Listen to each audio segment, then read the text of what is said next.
哥哥，后妈是不是要死了？应该不会，我也没用力。后妈若是醒了，我是不是要被送走了？你婶妇家的栓木说，后面要把我卖给爵夫家当童养媳。秀，你放心，哥一定不会让人把你送走的。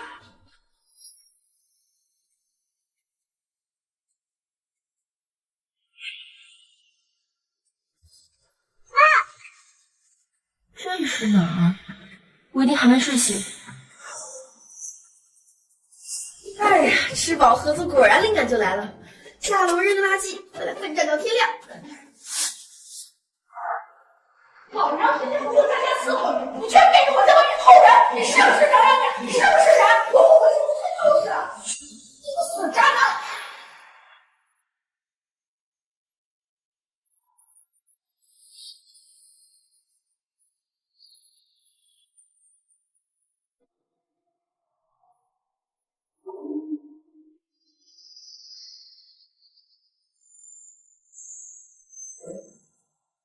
丑八怪，我警告你，不许把我妹妹嫁人，让我要尿看。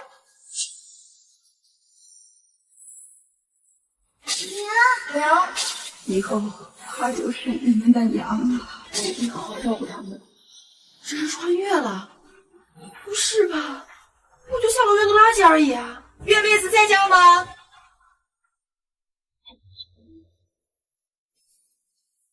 哇！都准备好了吗？我们今天啊，就是来带希儿走的。你们是谁？接希儿做什么？月妹子，这之前不都说好了要嫁秀儿吗？这聘礼都收了，我们是来接人的呀。嫁人？是啊。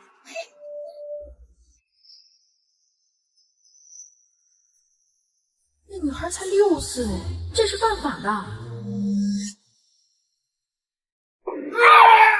你们滚！我妹妹不嫁。我的的确让裤子拿过来！你个小兔崽子！你知不知道现在股票有多难换？啊！今天我得打死你个小兔崽子！爹娶你回来是为了照顾我们，要不然把师傅卖了，爹肯定不会放过你。这缺德孩子，你是当妈的，你不好好管一管。他还是个孩子，你跟孩子计较什么？算了，我们也不多待，快把秀儿领过来，我们就回去。你搞错了吧？我可没说把希儿嫁人，她才6岁，怎么嫁人啊？你说什么？我说妹子，你这聘礼可是都收了的，你说话可不能出尔反尔。原主啊，你可真是造了大孽，咱俩也算缘分一场，你做的孽，我替你还吧。5斤粮票是聘礼，可我没说什么时候嫁呀。他还小，等他18再来吧。你放屁你！他现在6岁，等他18岁，那我们这么早下这聘礼是干什么？我说大妹子，你这是存心搁这儿跟我耍无赖呢吗？乖嫂子，我叫你一声嫂子是看得起你，真当我林月好欺负呀？我刚嫁进来你就忽悠我把女儿嫁给个瘸子，不就是5斤粮票的聘礼吗？还你们就是了。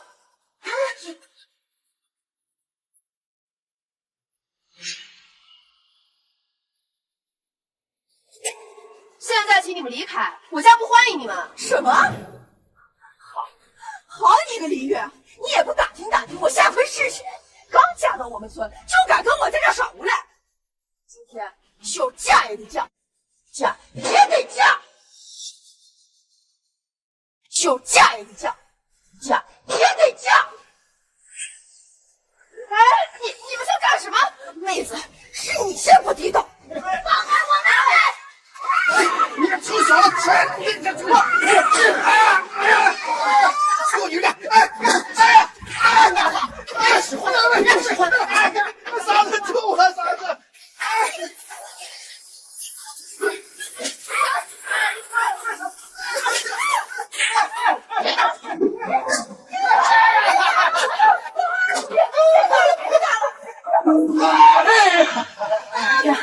快去镇上找村长和支书，就说瘸子强抢。你快去啊！要是支书和村长不管，就去镇上来了。你是不是想趁我不在，好好带着我妹子？你是不是想趁我不在，好好带着我妹子？哎好秀，让任何人带走他。好，算你狠，我这事只给你没完，那么怎么抢？哎，你个手瞎子，跟你没完我！跟你没完！你们好小子！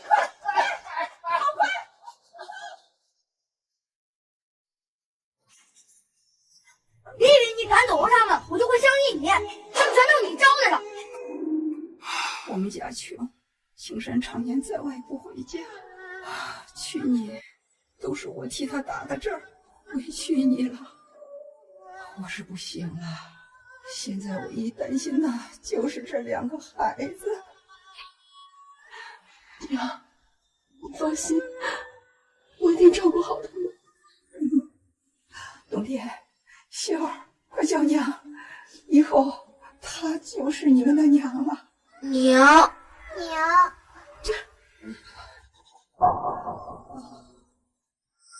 奶奶，这孩子怕是恨透了我。也是，自己喊娘的人，奶奶一死就埋没了，换谁都得恨。对不起。你别想干没事，我已经给爹打电话了，他明天就能回来，看他回来赶走你。你呢？我记得前段时间深水队不是才发了粮食吗？哼，还不是因为你。我奶奶为了娶你，把所有粮食全都换成粮票了。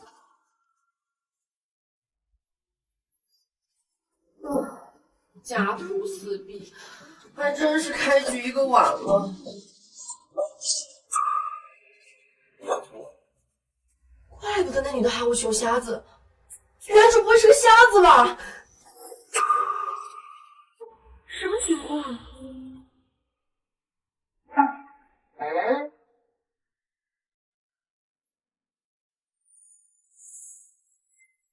主居然有透视眼！原主居然有透视眼！唉，透视眼有什么用？又不能填饱肚子。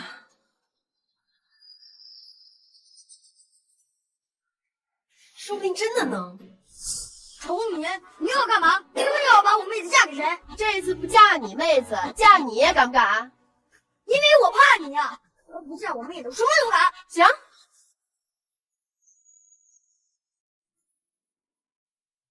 挖吧，人人话听你的。刚不是说什么都不怕的吗？只要你听我的，我就不嫁你妹子。有了透视眼，找个老鼠洞进点粮食还不容易。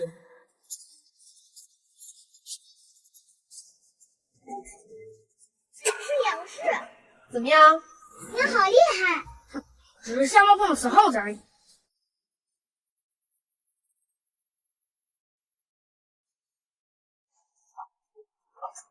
哟，大侄子，你这干嘛去了？见了你二叔也不叫一声，这手里装的什么东西？没什么。哎，你跑什么？鬼鬼祟祟的，那袋子里装的什么？哎，二叔，那不过是我新买的棒子面和一点地里挖的野菜，没什么可看的。你哪来的钱买棒子面？是不是老太婆临死前给你留了钱？你哪来的钱买棒子面？是不是老太婆临死前给你留了钱？哟，婆婆死后家里不都被你们发了个底朝天啊？有没有先搞清楚？林月，你这话说的就不对了。谁知道老太婆私底下有没有给你留了什么？死老婆子一向偏心老三，大房二房的孙子孙女不管，两个连妈是谁都不知道野种，她还带着挺起劲儿，难保她没有什么别的心眼儿。喂，那好歹是你婆婆，说话别太难听啊！怎么，我说的有问题吗？不是老太婆偏心，你哪来的钱？别告诉我是你娘家给你的，别以为我不知道，你妈把你卖给了老太婆，就是为了给你哥哥还赌债。他们哪来的钱给你？可别是什么不干不净的路子，保不齐有人好这口。你不说人话就把嘴闭上，别满嘴喷粪。说什么呢你？哎，行了，你敢说这些干啥？咱和你有正事呢。去，把那条子。什么条子？老太婆死前还欠着我们2块钱呢，赶紧给还了。我和老二夏国良借2元钱，赶紧还钱！凭什么让我还啊？这钱不是我借的。老太婆跟我们2家借5块钱，都是为了给你下聘，钱给了你娘家，当然是你来还了。白纸黑字写的明明白白，你还想抵赖不成？这白纸黑字写的明明白白，你还想抵赖不成？要我还钱也可以，那你拿出证据证明婆婆向你借钱是用于给我下聘的，这还要啥证明？本来就是给你下聘的钱。那你倒是拿出证据证明啊！空口白牙，无凭无据，字据上写了吗？你说什么就是什么。那会儿我还没嫁过来呢，谁知道你是不是在蒙我？这钱就是给你下聘用的，那老大家也有份，那大家都知道。我要是说谎，我天打雷击我不得好死。发毒誓有什么用啊，他二伯！现在是法治社会，凡事都得讲个法字。婆婆没有立下遗嘱，按照法律来讲，她生前留的遗产应该由你们3个兄弟均分，那债务也应该由你们3个人共同承担。凭啥？钱是给老三娶媳妇用的，凭啥要我们跟老大还啊？那你倒是拿出证据证明啊！谁主张谁举证，没实锤，你说个毛线啊！你蒙我们了是不是？我怎么不知道有个那什么法？那是你无知。那不行，咱就去大队找支书，看看人家怎么说。这老三媳妇不对劲呀！咋回事啊？以前咱说啥是啥，他们娘仨的口粮咱都拿走了，他连个屁都不敢放。你看今天这彪悍劲，可换个我似的。对，咱得去找老大，这是咱2家的事儿，他凭什么躲着不出去了？你等着，这事儿没完呢。拜拜了您嘞！吃吧。娘，你不香，那你为啥一直戴着眼罩？我们孤儿寡母的，是为每个男人照应，万一有人嫉妒美色怎么办呀？丑八怪还怎么自认？吃饭还堵不住你的嘴啊？别以为你拿吃的就能收买我，等我爹回来，我就会说好话了。你把姓麦的事，我肯定会跟爹说的。你把姓麦的事，我肯定会跟爹说的。那你去告呗，大不了就离婚，反正彩礼钱我是不会退的，左右吃亏的不是我。原主老公可真不是个东西，2个孩子丢给我，亲娘死了都没见回家看一眼。我可不想跟这种渣男过一辈子，就是可怜2个孩子，摊上这么一个不负责任的爹。呀，怎么了这是？你看看，是刚起来就摔倒了，好像腿软。娘，我没事。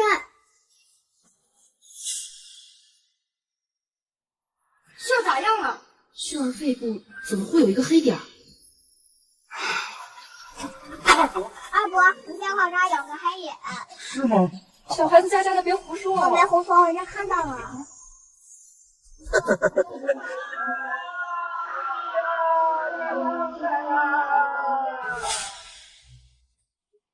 骗子，你头上有个黑眼。哎呀，瞎给脸啥？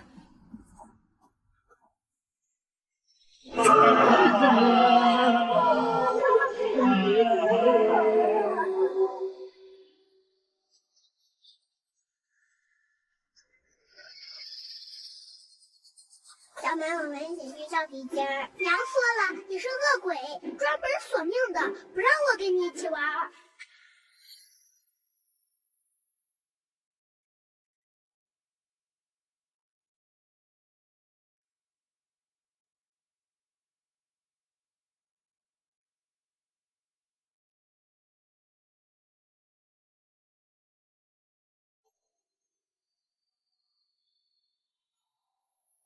没事儿，就是营养不良，血糖低了。来，秀儿，娘扶你去躺会儿。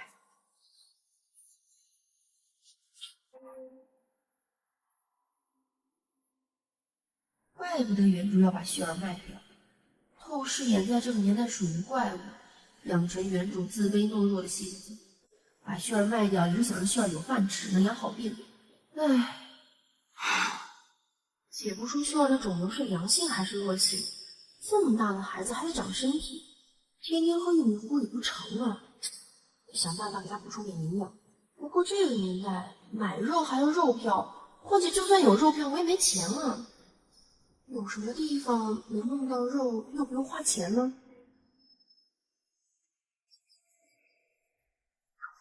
有道是靠山吃山，靠水吃水，这不就是条现成的吗？哎，有条大的。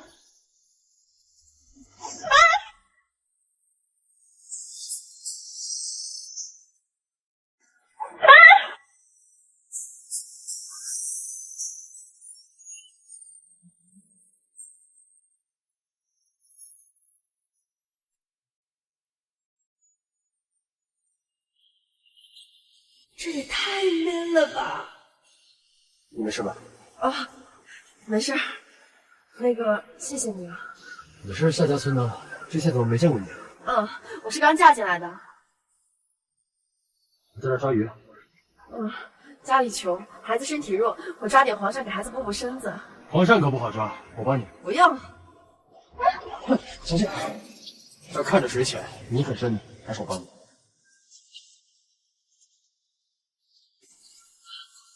这下可以好好给秀儿补补了。秀儿啊，我记你，我要回家做饭了。今天谢谢你啊。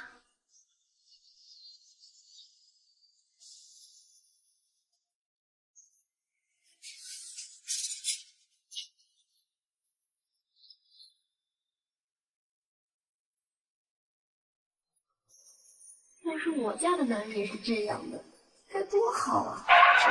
哎呀，林月，你瞎想什么呢？你现在可是有家室的人。哇，好香啊！娘，你做了什么？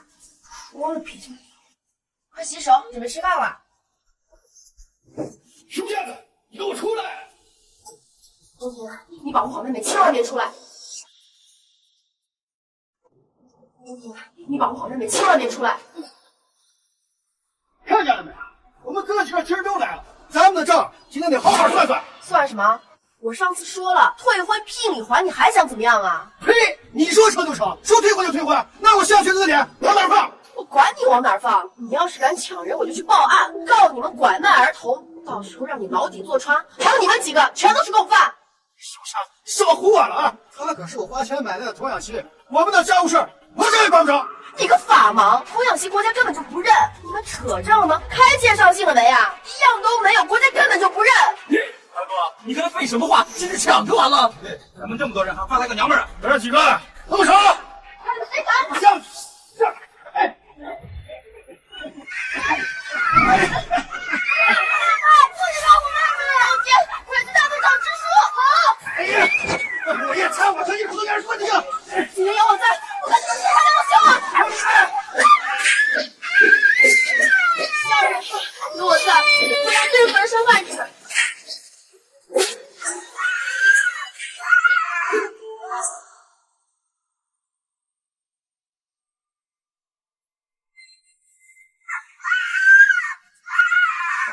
住手！夏青山，他怎么回来？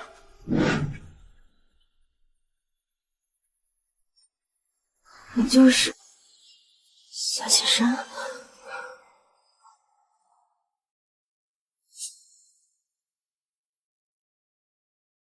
娘，你醒了，太好了。秀儿，你没事就好。娘，今天把坏人都打跑了。秀儿，先出去跟哥哥玩。虽然娘把秀卖了，但是秀喜欢娘。哎，真是个不当小能手，娘可谢谢你了。还有哪不舒服吗？原来他就是那个不负责任的渣爹，真是知人知面不知心，白瞎了这张脸。自我介绍一下，我叫夏青山，2个孩子的爹，你的丈夫。嗯，你不应该跟我解释一下为什么要卖了秀儿？我该怎么说？说因为秀儿身体里有一个肿瘤，还是恶性的吗？说出来谁会相信？那就是个误会。误会？我不明白什么误会会让你把秀儿卖了。当初我看见你在河边抓鱼的时候，我还很高兴的以为你会为孩子们着想，没想到你竟然这么恶毒，卖了我女儿。夏青山，这能怪我吗？我只不过是嫁进来的媳妇儿，我进门没见到自家男人就算了，送走老人也算了，整个家破败的一无所有。我不卖了秀儿，要等着他跟我一起饿死啊！这2个孩子又不是我生的，我干嘛要掏心掏肺对他们好啊？你见过几个后妈是对孩子好的？我不光现在卖了秀儿，过几天我还让东京去打零工去赚钱呢。林月，你别太过分！我过分怎么了？我再过分也没有掏走人家所有的口粮，还逼着我还钱，说什么为了娶我，婆婆跟他们借的，就是欺负我没男人没靠山嘛。我知道让你嫁过来委屈你了，没关系，只要你想，我可以离婚。你说什么？你要离婚？你要是觉得委屈，我们可以离婚，但不是现在。为什么？为了2个孩子，他们好不容易有了娘，要是我们现在离婚，他们没人照顾，学校的同学会笑话他。这个年代，同学之间确实对父母离异的孩子很排斥，还有秀儿的病，也不能再拖了。你给我1年的时间，1年过后我们离婚，到时候我会给你一笔钱作为补偿。好，我答应你。以后我会每个月按时给你们生活费。你不回来？我在城里找工作，不方便回来。什么怕同学笑话？就是想找个免费的保姆给你看着孩子，不影响你在城里约会。呸！臭渣男，想得美！我可老实告诉你，我是继母，继母大多数都很恶毒的。你要不经常回来看看孩子，指不定哪天我就把他们给卖了呢。要是不卖他们，我也会虐待他们，不给他们饭吃，干活罚站，来了臭！你这个当爹的都不管，还指望一个外人照顾，能照顾得多好啊！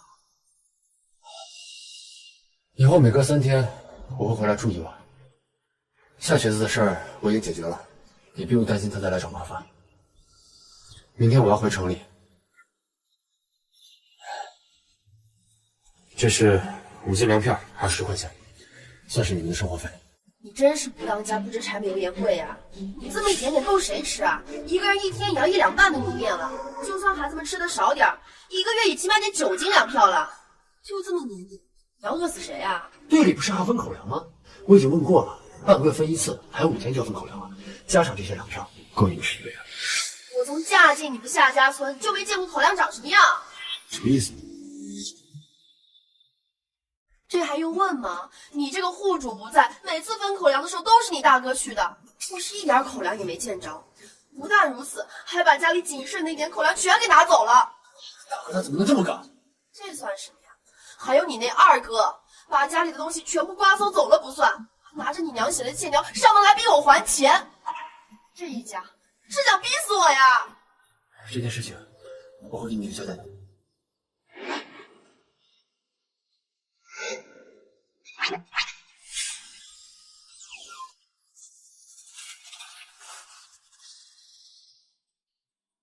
这会儿喝茶可是会失眠的。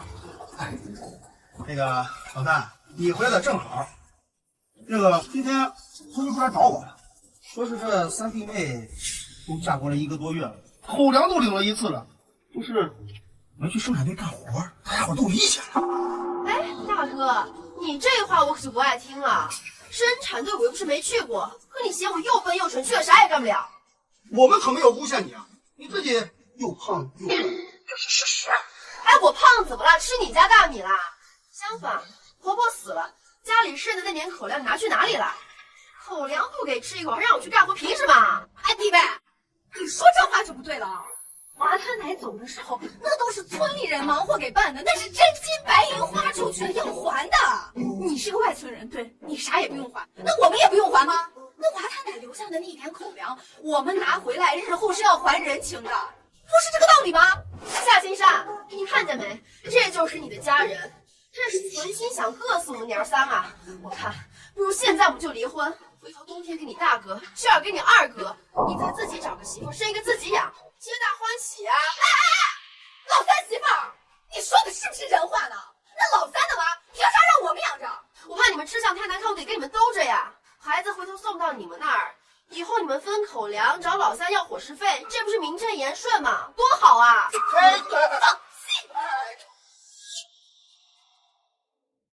够了，都闭嘴！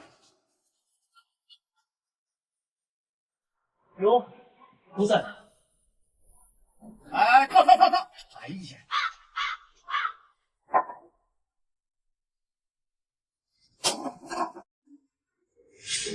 老三，亲兄弟明算账，这上面白纸黑字写的那是清清楚楚。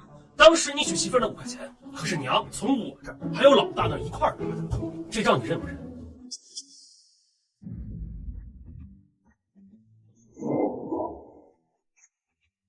老三，什么意思啊？不管这钱是怎么欠下来的，娘一直替我照顾孩子，她欠的钱我来还，应该的。欠债还钱，天经地义嘛。那都是欠口粮的，大哥。你把家里的口粮都拿完了，你是存心想把林月母子3人活活饿死呀？哎，老三，你话可不能这么说。那当年给娘办事的时候，那可是全村人一块儿上的。那些口粮不得给全村人还人情吗？还人情有必要拿他们娘仨活命的拿出去还吗？娘不是你们亲娘啊！大哥，你也不必辩驳了，把支书和村长找来，我们分家。老弟，你这话什么意思啊？这娘刚死，你这一回来就喊分家分家分家的，不就是点口粮吗？你为了这个丑娘们，你就跟你亲哥哥，你就这么计较啊你？越是美是丑，都是我夏青山明媒正娶娶回来的媳妇儿。但凡是个男人，就不可能眼睁睁看着别人欺负自己老婆孩子。行了，老三，那话说到这份上，你就说这事怎么办？你愿意到大队去干活，攒工分吗？啥也不会，说啥也干不了。二哥，那你跟我去趟大队，说清楚，之前的口粮没到我们手里。这要是上头问下来怎么办？实话实说，谁拿走的，谁全部还回去。行，还就还。哎呀，老三，哎呀，你现在是出息了，都是一个村里的，抬头不见低头见。咋地？我就不信你以后没有要求我们的时候。那就不劳大哥操心了。这么看，这人好像也还可以。娘，那边都湿了，还没干透呢，剩下的地方只够我和哥哥睡了。没事儿，娘身体好，对付一晚就行。那不行，奶奶说过，炕湿的地方不能睡，会生病的。娘，我和哥哥在这边睡，你去跟姐姐睡吧。哥哥，你帮我把娘给推过去，这边炕湿了，娘没地儿睡。你管他死活，左右都得了风湿，腰疼腿疼的人不是咱们。去还不行吗？哥哥，你是到底心疼娘，还是真的讨厌娘？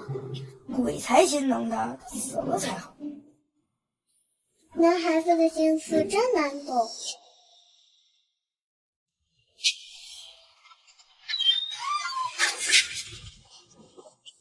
明天开始不用去大队部干活了，但是口粮给我增加的。我自己在院子里种点菜总行吧？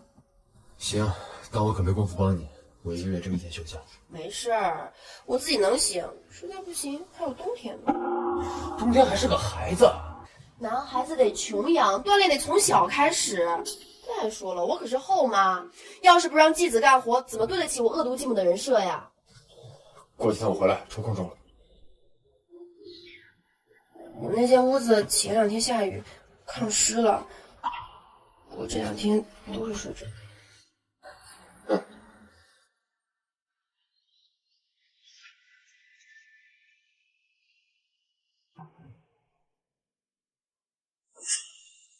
真数数，这么快就睡着。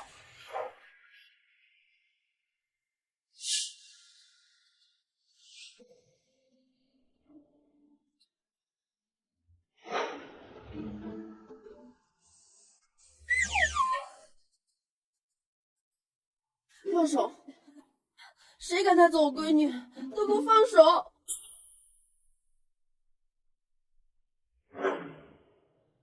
先生，我们收到了夏家村的消息，李母亲病重，已经不治过世了。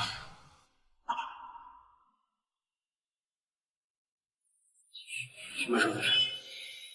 半个月前收到过一次消息。先生，对不起，那是我们正在执行任务，为了确保行动的保密性，你不用说了，我都知道。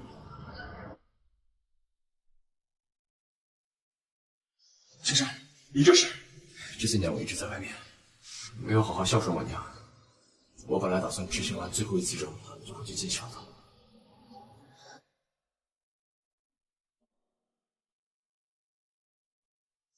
我理解你的心情，先生，我尊重你的决定。说到底也不能全怪他，是我没有尽到自己的责任，他也不容易。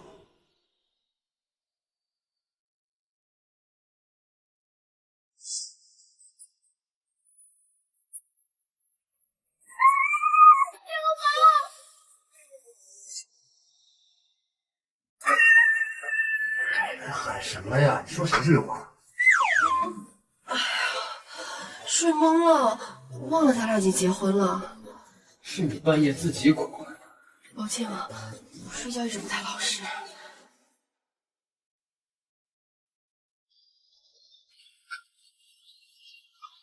娘，你咋不戴眼罩了？是因为今天在家，别瞎说，吃饭啊！娘，我看你都天去捞鱼了。是呀，不过啊，那个不是现在吃，得等中午。那个鱼呢，哥哥可以多吃点，你不能吃啊。为什么呀？秀儿呀，你的癌细胞位置微妙，不带你去医院确诊，我也不知道这种大补的食物对你的病情有没有影响。因为哥哥需要补身子呀，所以得多吃。就算我不吃，我也要给秀吃。你别想欺负秀。好了，不就是个鱼吗？孩子们喜欢吃就多吃点，下次我回来多抓些就是了。再唬我的孩子。夏金山，你什么意思呀？搞得我好像虐待孩子们一样。我还就虐待孩子们呢。你知道皇上多少钱吗？拿去镇上能卖不少钱呢。你给的那点钱够干什么呀？我不赚钱等着孩子们饿死啊！你要多少你直说，我给你就是了。你给我？你有什么给我呀？我要很多很多，1000块，你有吗？去给秀儿做检查，手术费、住院费什么的，起码要1000块吧？1000块？你干什么要这么多钱？你说那天天吃山珍海味，你要不要1000块啊？我怎么就不能花那么多钱了呀？好歹我也是女人吧？你看看我这皮肤都黑成什么样了，我总得买点胭脂粉、雪花膏什么的吧？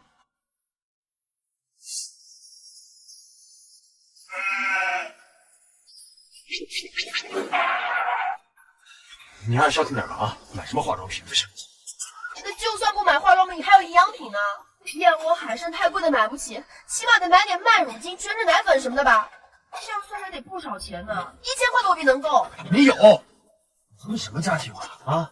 吃饭都成问题，你还要买营养品、化妆品，还卖乳精、全脂奶粉。你看看自己，你胖成什么样还吃？你猪八戒转世吃那么金贵？吃饭都成问题，这是谁的错呀？你是矿赚的钱呢？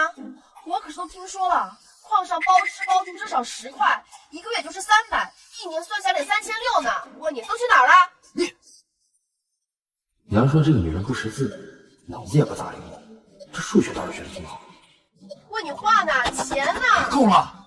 你能不能不要当着孩子们的面撒泼打滚啊？你少给我转移话题。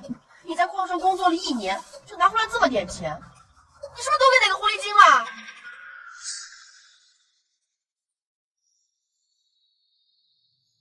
你要是没打算好好跟我走下去，你就不要跟我提那么多的要求，钱自然不会给你。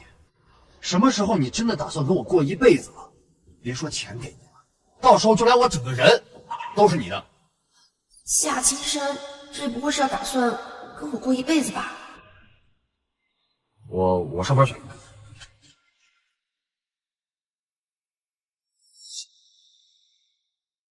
你好厉害，变得好好看。秀儿，你过来，别和这个老巫婆说话。娘才不是老巫婆呢，你看娘给我编的辫子多好看。我哥给你编。哥哥不会，是这个女人坏，以后我们不要她的东西。好，我是坏女人，那我以后做的饭你别吃呀。那是我爸钱买的，我凭啥不吃？我们不吃不是都便宜你了？你爹钱买的，你做梦吧！你爹没回来之前，你们吃的那些粮食从哪儿来的呀？哥哥，以前咱的粮食都是娘从老鼠洞挖出来的，跟爹爹没关系，娘是个好人。这几天咱吃的鱼，娘都没有吃一口，都留给咱们吃了，娘只是喝了一点点汤而已。你别被他的伪装给欺骗了，他不吃因为是他不吃鱼，他把鱼字卡着嗓子。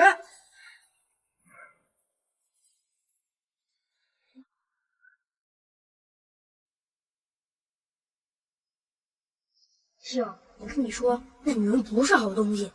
你没看见今天都给爹爹气坏了吗？我们小，好糊弄，爹爹可不是好糊弄的，几句话就给自己露馅了。哥哥，娘把好吃的都留给咱们了。你怎么知道他有没有偷偷躲起来偷吃？不会的。秀儿，你还记得吗？我们上次去地里挖的老鼠洞挖出来那些花生，记着，可大一堆了呢。我们回来这几天，除了吃了一点点，你还看见花生了吗？我说吧，他肯定偷吃了，他背着我们偷吃，等他吃饱了就自然吃不下去了。等和我们吃饭的时候，故意把稀粥给自己，假好心，就是跟我们做戏，故意糊弄我们。真的吗？那娘确实有点坏。所以他给我们东西，我们不要。可是你不是说这些东西是爹爹的吗？我们不要不就便宜他了吗？说的也对呀，他给我们东西我们吃，他给我们买的东西我们也要，但是不能和他说话，也不能理睬他。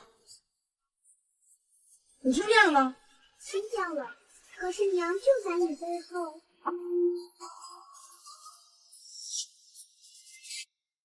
你还学会偷听了？这里是我家，我是光明正大的听。你走，要回去。你又要干嘛？抓皇上呀，不然拿什么卖钱啊？不卖钱，我怎么给自己买营养品和化妆品啊？还指望你爹给我的那点钱啊？为什么我要去？你自己去不就好了？去不去？不去，你妹妹今天晚上可没饭吃啊！我告诉我爹去。好啊，你告去呗。你知道你的渣爹在哪儿上班，住哪儿吗？在你没找到你的渣爹之前啊，你最好乖乖的听我的话，不然你们两个今天晚上都没饭吃。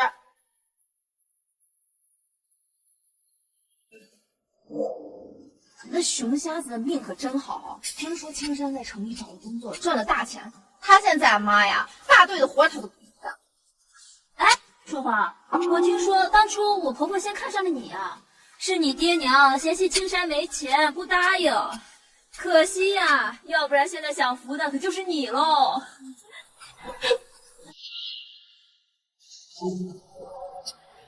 哎呀，你看，嘴长得很。这下好了，他走了，谁拔草？那我实话实说呀，谁知道他就是玻璃心了，一碰就碎。娘非他进水里玩。不行，你太小了，河里水深，不能下来玩啊！我也是个孩子，你怎么不让我去一干嘛？你是男孩子还是哥哥？你爹又不在，你得负责养家。旭儿有种的事儿不能直接跟夏青山说，现在只能我自己想办法赚钱，带旭儿去医院做个检查。这种恶毒的女人，怎么可能配得上青山呢？要是我能让他们离婚，我再跟青山跟山女解释清楚，到时候您就不会紧张。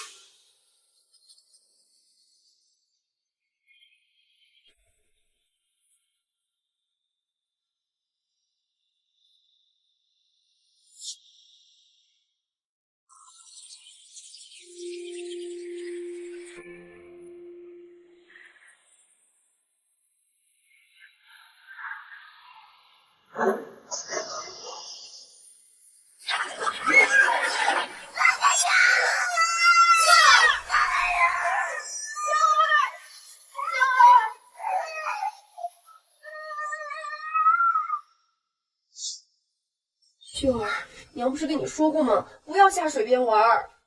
你离我妹妹远点，都怪你坏心。要不是你领我们去河边，秀根本不会掉进河里边。你还怪事？冬天，现在秀正需要人照顾，你不要再任性了。我不是你管，你滚！这个坏人，你滚！我这个恶毒寂寞的人设算是立住了。秀儿，我明天就去学校请假，以后我赚钱养你，咱们谁也不信。哥哥，不怪娘，刚才我掉下去的时候，好像有人从后面在推我。那你看见那个人的模样了吗？我掉下去的时候，好像看见了春花姐姐。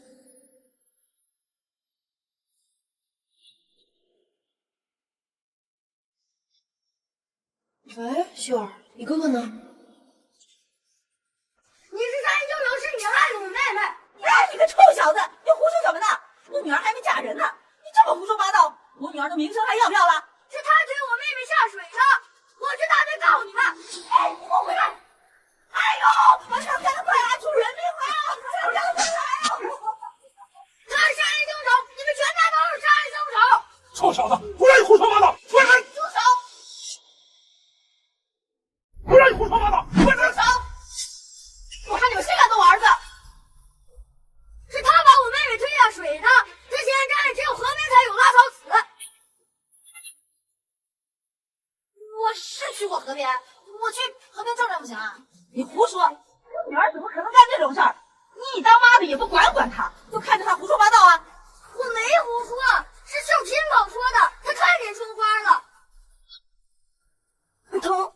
谁打的你？是他打的。我儿子不是主动惹事的人，要是有人敢欺负他，我豁出命绝得护着他。今天你们要是不把话说清楚，谁都别想出这个院。脱臼了嘛，回头找个支脚医生瞧瞧得了。矫情什么？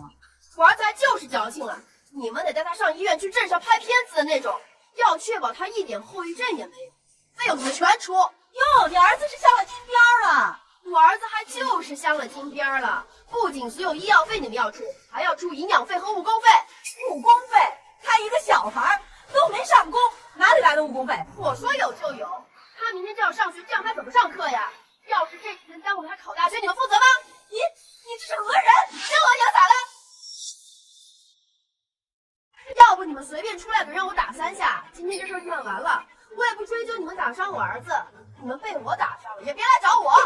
我不就是把他胳膊扯脱臼了吗？又没怎么着他，你凭什么打我3下？我打你几下？好几下，还追我，那你还咬我了呢。既然这样，咱们到镇上去医院。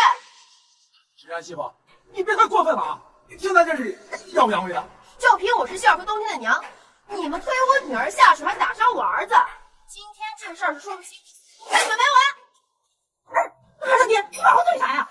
你往前冲啊！哎呀，你没见他将擀面杖摆弄的那么厉害，好男不给女的我不去。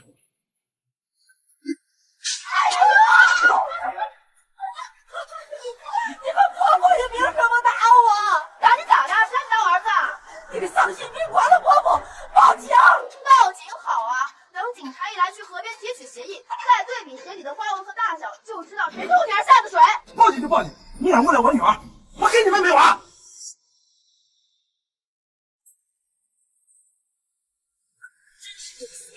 要是被抓了以后名声坏了，就找不到好婆家了，彩礼和4大件肯定也没了。不能报警，是我干的。你胡说啥呢？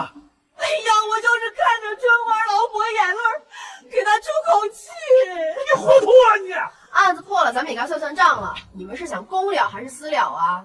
私了，我们私了。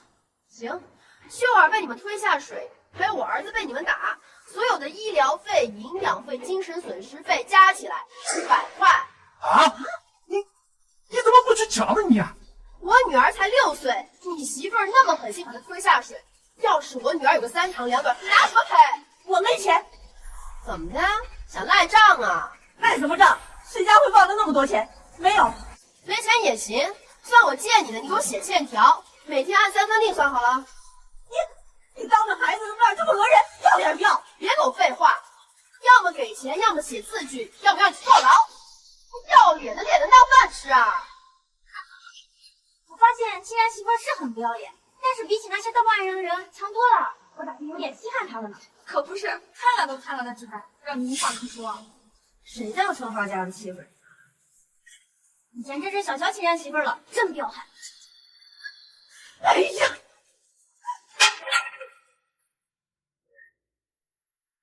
给你100，还差11块9。你别太过分了！别废话，说好100，1分不能少。没了，没人写字据啊！你还有完没完啊？快点给钱！要是因为你墨迹耽误了我儿子治疗胳膊的时间，让他落下病根，跟你没完啊！哎呀，我是真没了呀！我有，我给你拿。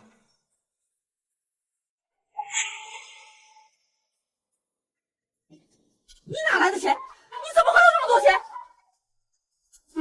不错，数目刚好。你这啥钱刀的呀？你学会私藏了你？我跟你没完呀！哎呀！你还好意思说我？瞧你娘的，干的好事！竟然，哼！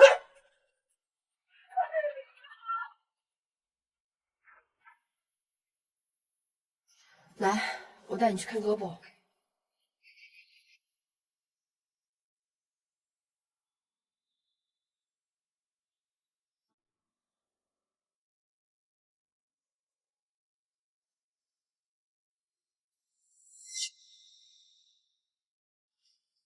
疼，别动。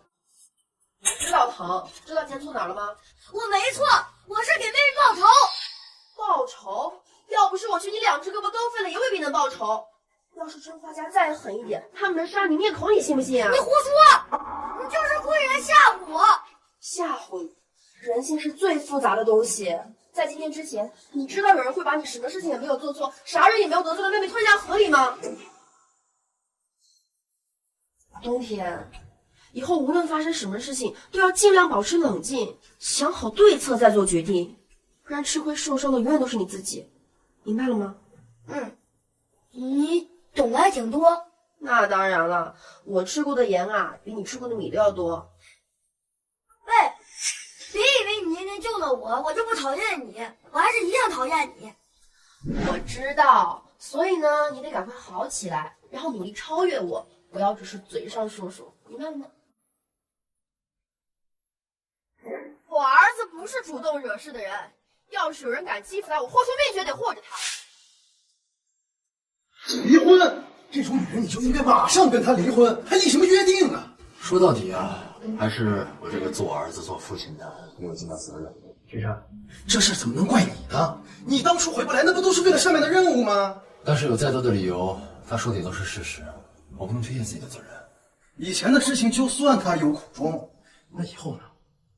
青山，你不能总想着孩子，你自己什么想法啊？我就不信你真能跟这种女人继续过下去。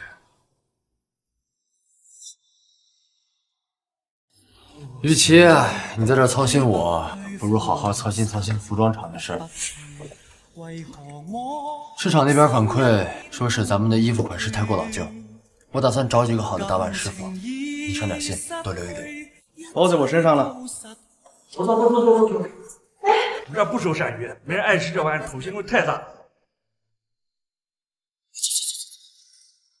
不要就不要，犯得着这种态度吗？又没人逼你买。哎，鳝鱼怎么了呀？你做不好，这只能说明你厨艺不精，做的饭太难吃。这位女同志啊，话可不能乱说啊！刚才那位可是饭店花重金请来的大厨，还大厨呢，连条鳝鱼都做不好。哎，听你这话，意思是你会做？那当然了。牛皮可不能乱吹啊！敢不敢跟我打个赌？如果你能把这鳝鱼做好了，那你这鳝鱼我就全部都买了。但如果你做不好，你这鳝鱼就白送给我，你敢不敢？成交。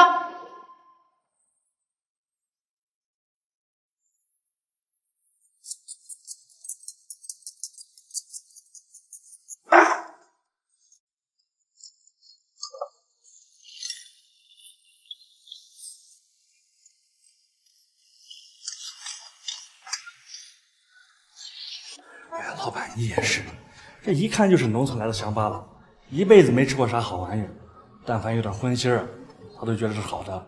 你还真以为他把鳝鱼能做好？这会儿指不定咋霍霍的厨房。哎呀，让他试试也无妨嘛。哇，什么味道？好香啊！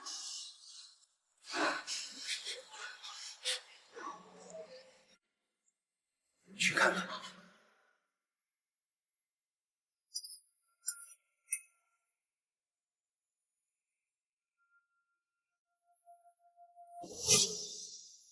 卖相不错，好看有什么用？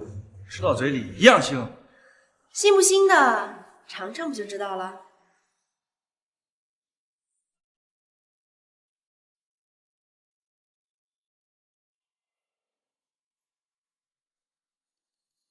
好好吃啊！从来没有吃过这么好吃的鳝鱼，一点腥味都没有。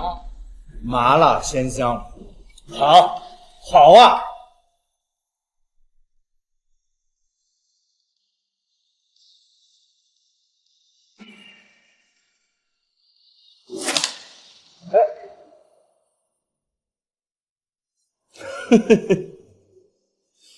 同志你好，我叫李谦，是这家饭店的老板。你能不能把这道菜的配方卖给我？哦，价钱你说。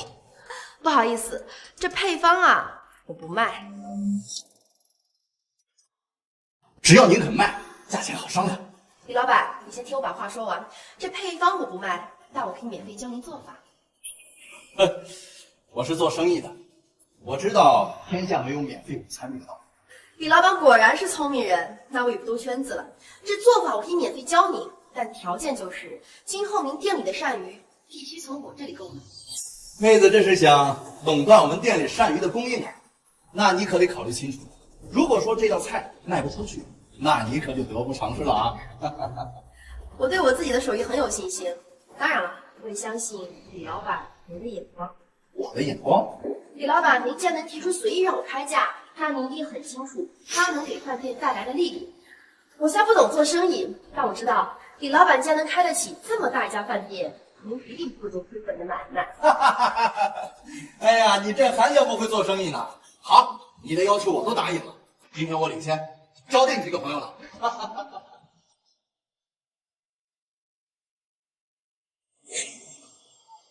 哎，怎么了，先生？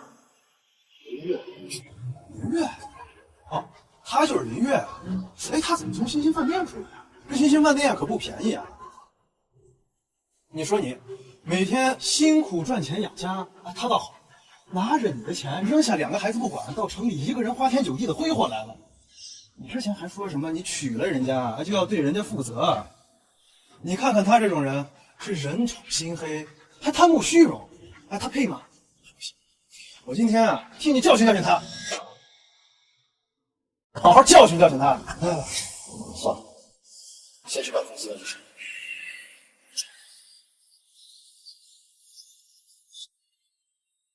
秀儿的蝴蝶结，冬天的鞋，再买2身新衣服，齐活了。这个年代的审美也太抽象了吧！哎，师傅，您这现场定制怎么收费啊？给谁做呀？你是自带布料呢，还是在我们这儿买布料呀？我在您这儿买布料，然后我自带款式，行不？哦，你有样品吗？嘿，你没有样品，我会怎么做呀？您这有纸笔吗？我现画。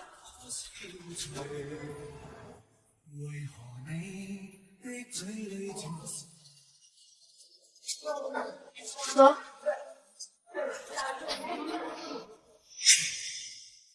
这2件样品都是你设计的？能不能做啊？能做。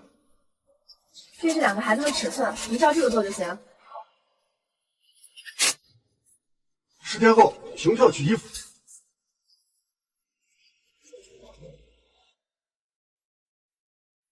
之前跟你说的谭师傅就在这儿，他在这一行啊比较熟，认识不少设计师呢。哎，谭师傅，现在啊，正儿八经的设计师不好找喽。是我们是了解了行情，要不然也不会来求您，不是？之前接触过很多设计师了，但是价格都太高了，而且设计太过浮夸，不适合我们厂的大众路线。大众路线，价格又不能太贵，这就很难办。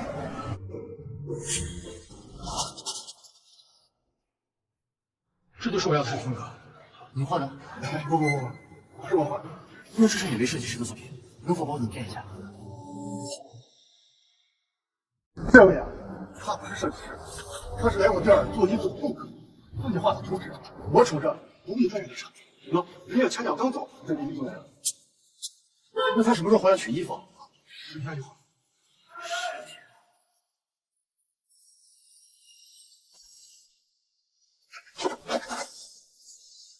好香啊，是大刘的味道。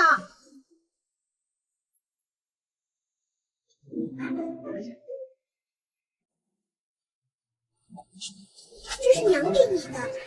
我才不。香吧？他哪来的钱买肉？娘说把你们豆浆那个汉语给卖了，还给你买了一双鞋呢。他不说让买卖乳镜和化妆品吗？你们回来啦！希儿，你看这个是什么呀？好漂亮呀，是给我的吗？喜欢吗？喜欢，比我们班同学的那个还要好看。娘明天用这个给你扎2个辫子，好不好？好。哥哥行吗？随便你。娘，你真好。傻丫头，你怎么这么单纯啊？给你买2个蝴蝶结就是对你好啦？那不然呢？这不叫好，什么才叫好啊？秀儿，你是女孩子，你不能因为别人对你好一点就掏心掏肺的。你要记住，真正的好啊，是日复一日、长长久久、一辈子的。果然啊，女儿还是要富养。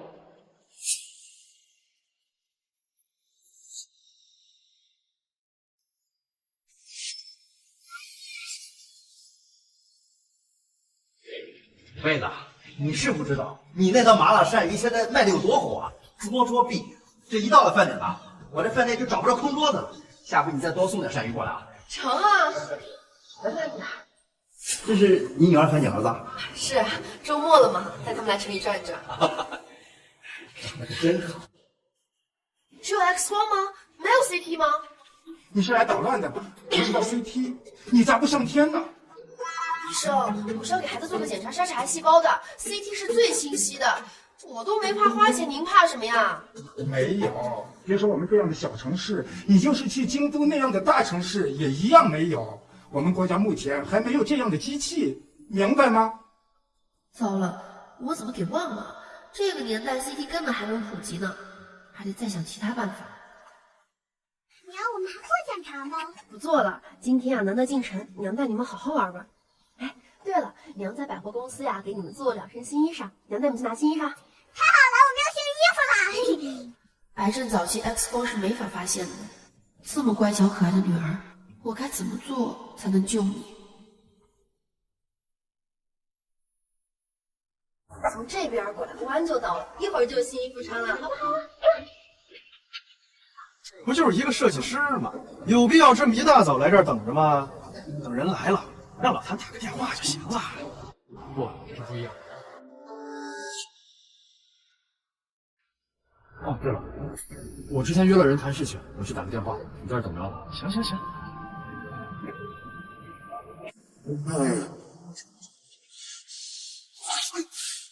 谭老板，厕所在哪儿啊？往前走，前面就是。好。哎，老板，之前做的衣服你做好了吗？做好了。这衣服。喂。好漂亮呀！是吧？走。哎，同志，有个服装厂的老板看上了你的设计图，你愿意到服装厂上班吗？算了吧，我也不是专业的。再说上班也太麻烦了，我还有2个孩子得照顾呢。那当个外聘设计师也行呀，只要你定期给他们设计图就行。这个可以。行，我给你留个电话。好。我就去打了个电话，我不是嘱咐过你一步不要离开吗？我怎么知道他就这么巧嘛？他早不来，晚不来，偏偏我上厕所的时候来。别着急，别着急，人确实已经走了。不过呢，你们请设计师的事我跟他说了，人家的意思是不能到厂里上班，但是呢，可以卖设计图给你们。我已经留了我的电话，具体的事呢，回头你们可以电话联系。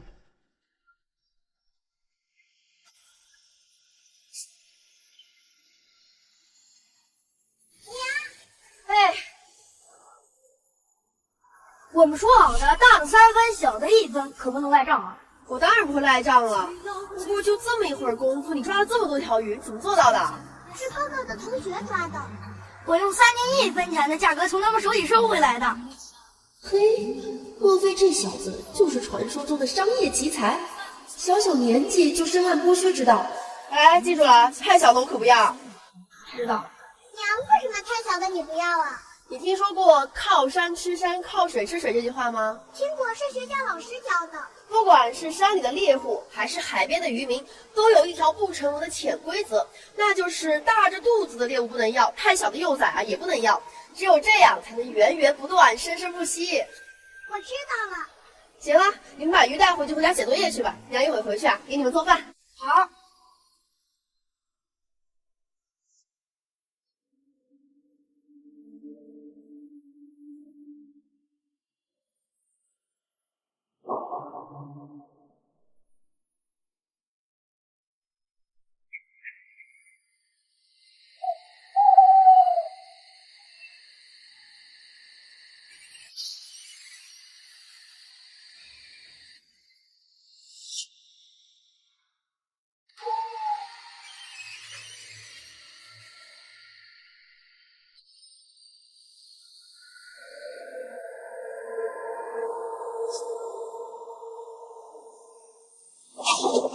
是我。管你是谁，我学好不到我的月头上来了。老娘今天不教训你，你就不知道花为什么这么红。我。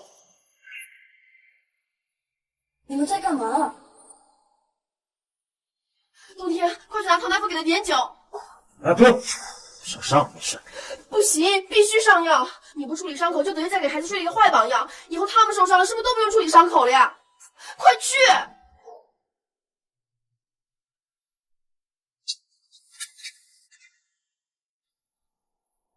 那个，你得先把衣服给脱了。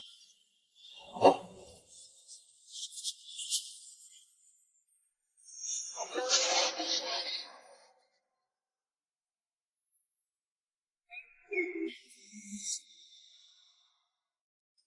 稳住林月，不就是露点肌肉吗？小场面。可是这身材也太顶了吧！这胸大肌、腹直肌、腹外斜肌、前锯肌、肱二头肌、肱三头肌。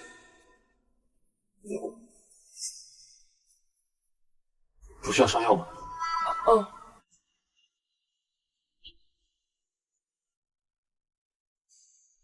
你回来怎么也不说一声呢？我想着时间晚了，怕打扰你们休息，谁知道怪我喽。谁没事随身放着剪子呀？当然是因为我们孤儿寡母的在家里不安全了。孤儿寡母？对啊，家里最近条件宽裕了一些，免不了被人惦记。万一有人觊觎我的美色怎么办呀？像你这样的一般人也下不去手。我看是刚才扎你太轻了。睡觉。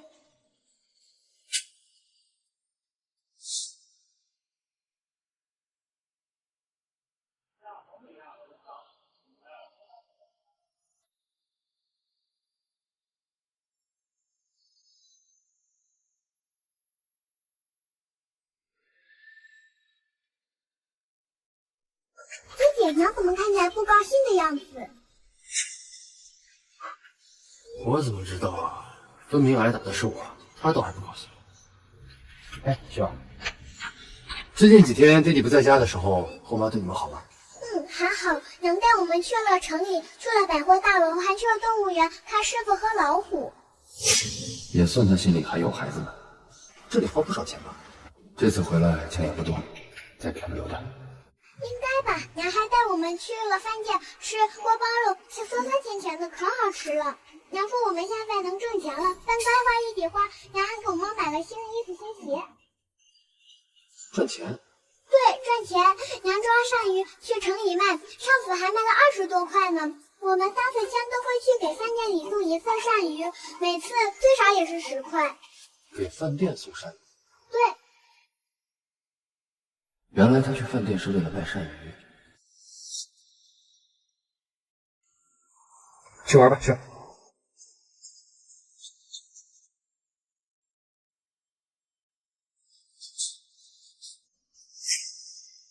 哎，那个谁，最近天气热，饭菜用着不方便，你想办法给孩子弄2个饭盒吧。你们单位弄这个方便些，实在不行，算我买的。饭盒是吧？没问题。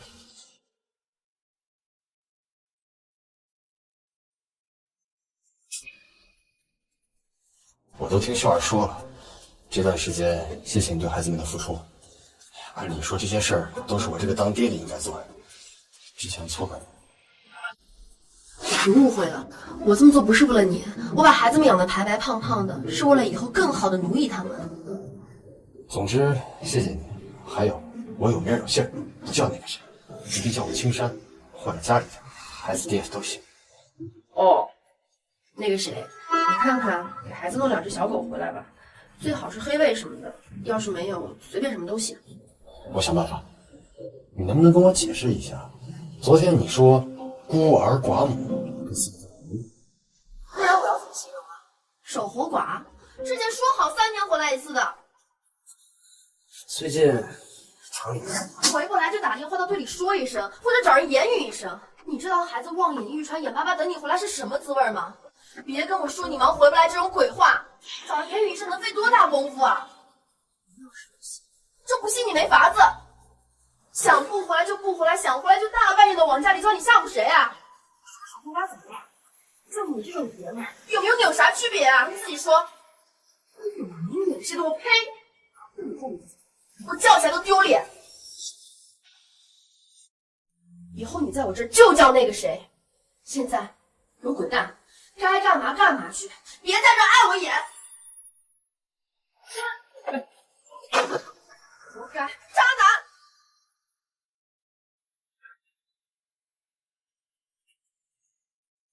哎，你干啥去？赶紧收拾收拾，今天还得见你四姑呢，给你介绍对象呢。我跟你说，今天这个呀，条件可真不错。你老大不小了，别整天挑三拣四的。见，谁都不见。哎，你个死丫头，还惦记着青山呢？你咋不长记性呢？那青山有啥好的？今天必须跟我相亲去。我说了不见就不见。哎，你个死丫头！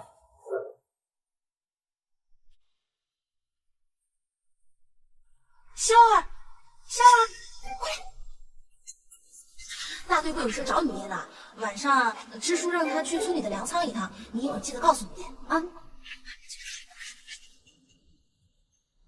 粮仓？好，我知道了。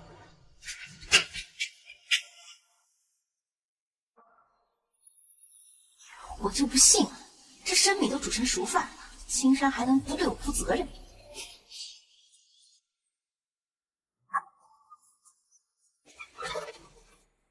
哎，支书，您这要去粮仓吧？青山厂里有事先回城了。刚才我跟你说，您有啥事跟我说也一样。我没找青山。您不是让春花说让青山去粮仓吗？我没有啊。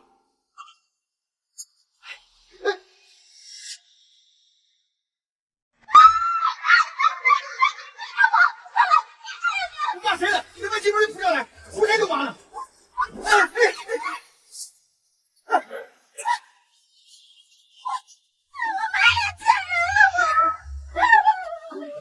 大伙儿看见啊，跟我没关系。我们家鸡丢了，我来找鸡的，谁到文鸡巴上就扑上来，黑头瞎伙吓死我了都。这春花真是恶人，啥也不知道，撒绝了好像。春花也真是的，哥哥我比人下圈强多了。哎呀，像什么话嘛都！算了算了，都回去吧。走。哎，下，胡说八道啥呢？青山媳妇儿，是他自作自受。我看这以后也没脸在村里待了，要不这事儿就这么算了吧。这个渣男居然还有人惦记！哟，你回来了？怎么没在家多住2天啊？我早就回来了，我担心你会跑出去玩，果真如此。这不是生产什么的都上了正轨吗？我在这待着也没什么意思。你知不知道哪能搞到好狗啊？那种忠心懂事，最好是警犬。你问这个干什么呀？给我儿子养。行，回头我让我爸给你弄2条。哎，对了，还没问你呢，你家那个母夜叉最近没整什么幺蛾子吧？金鸟啊，你是不是有不少女朋友啊？这话我可就不爱听了，那叫有过很多女朋友。我金腾这个人虽然作风不咋地，但从来不搞那脚踏2只船的事儿啊。你女朋友生气的时候，你一般怎么哄？这你算问对人了。论哄女人开心呀，在整个临城，哥们儿要是论第2，就没人敢论。不是哥们儿，你这是要哄谁呀？该不会是……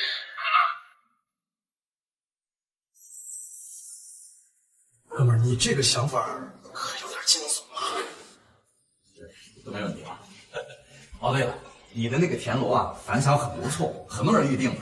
下回呢，你带上一些，价格呢就跟鳝鱼一样。行啊，没问题。对，妹子，有个事儿啊，想拜托你一下。你说。这最近不是老鼠闹得凶吗？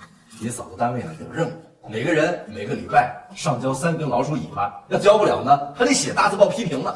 李哥是想让我帮忙弄老鼠尾巴？对，没问题，不就是老鼠尾巴嘛，农村多了去了。好，那我就按1根1毛给你，你帮我弄上几10根。他们同事啊到处收呢。哎呀，不用，给你搞几根尾巴哪还能要你的钱啊？哎，那哪行，不能让你白忙活。再说了，他们上交也是1毛1根的补助，左右不吃亏嘛。那行啊。哎，支书，你要养猫啊？最近这不是老鼠闹得厉害吗？我儿子就给我搞了一只猫，胆子长大，可以吃老鼠。最近村里老鼠很泛滥吗？可不是嘛，大麦子老鼠都往我身上爬。哎呀，早些年啊还能搞个全民抓老鼠，现在可好了，上边也不管了，一个个压根不当回事。你要等它长大，得等到什么时候呀？这样吧，我帮你抓老鼠。你比老鼠那么好抓呀？他们可贼着呢。我是不会抓老鼠，但我会找老鼠洞啊。我可以根据老鼠的行动轨迹找到它们的洞口。这样，你找几个人躲在洞里，然后往里面注水，等老鼠都死了再挖开，这样不就能抓到它们了？哎呦，这感情好啊！没想到你还有这个本事啊！那你什么时候有功夫打抓老鼠去？那就吃完午饭吧，大概2点，刚好老鼠都回洞里，咱们可以去摆他个阵找。成，记住顺利了啊！哎，干什么呢？听说新干媳妇儿要带着大伙儿找老鼠洞呢。就他挣了钱都能把外面当草拔了。你听他吹呢，他要能找着老鼠洞，哎，我就把这鞋吃了。你还真心想找到洞了？至少人家好心帮忙，好过瘾些。这看着使用新州格式工厂，您身边好用的格式转换助手。哎，就是这儿。哎呦，行啊，青山媳妇儿，我们这摸了半天，你没找着老鼠洞，这一下子就找着了。刚才谁说我逮着老鼠就把鞋吃了？赶紧去拿水去。哎，等一下。哎呀，青山媳妇儿，他们就是嘴碎了点，哎，你别放心上啊。我没放心上，你看这老鼠洞里面有不少粮食呢，要是灌水进去，这粮食不就糟蹋了吗？这样，你们去捡点树枝，再准备几个结实的铁丝笼。你要这些干啥？咱把树枝点着，再往里面灌烟，再用铁丝笼罩住洞口，这样啊，它们就会自己往炉子里面钻。这样既抓住了老鼠，又不会浪费粮食。虽然粮食是脏了点，但是喂牲口啊，总还是可以的，总比白白浪费了好吧？行，就按你说的定，赶紧去吧。这下洞里没东西了。我的天哪，这不是把村里的粮库都搬空了吧？怪不得我们饿肚子，闹半天全进他们肚子了。太可恨了，这可都是我们的血汗粮食。我说青山媳妇儿，你也太厉害了吧！你可是给咱们村出了心腹大患啊！支书，您客气了，我来村子也没做点啥，就当给大家做贡献了。以后有这事儿啊，您再叫我。成。你说这你们几个，加起来还不如个妇女同志呢。支书，这老鼠尾巴能多下给我不？行啊，你藏老鼠，你说了算。妹子，你给哥帮个大忙呗。哎，对，李哥，您人脉广，我向您打听个事儿，你知道哪有手艺很高超的中医大夫吗？要擅长医治肿瘤的。哎呀，我倒听说有一个非常厉害的中医，是家传医治肿瘤的手艺，像什么肝癌、肺癌、胃癌，结果他的医治啊，都延续了好几年的寿命。哎呀，太好了，那他在哪儿？莫家村离你们夏家村呢挺远的，100多里地。啊，这样，我后院有辆自行车，也用不着，你就骑回去用吧。哎，多少钱啊？你给我提钱就客气了，妹子。哎呀，那哪行啊，这么稀罕的东西我哪能白要啊？您要是不收钱，我用着也不安心啊。那好吧，反正也不是新的，你就给60得了。行，谢谢李哥。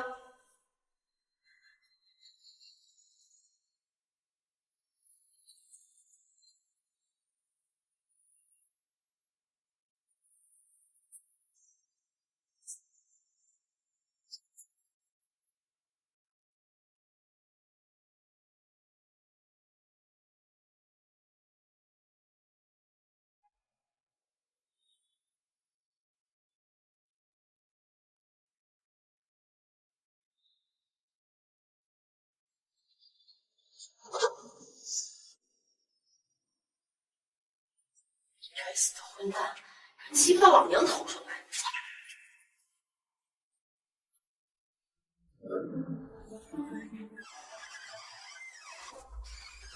哎，人呢？你在找我吗？当老娘好欺负是不是？说来干啥？青山媳妇儿，我是来借酱油的。放屁！你家在最南边南辕北辙，你上我家来借酱油啊？别人家都没有吗？不说实话是不是？走，我们上大队部。啊！哎，算了吧！哎呀！哎，头！哎呀！救命啊！哎呀！有抽你啊！走。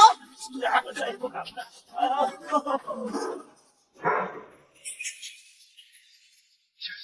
你这是干什么？你又不是他，摸到我家来是偷钱还是偷人啊？偷人？我刚回来正洗着澡呢，他就摸进来，被我一钳子给定住了。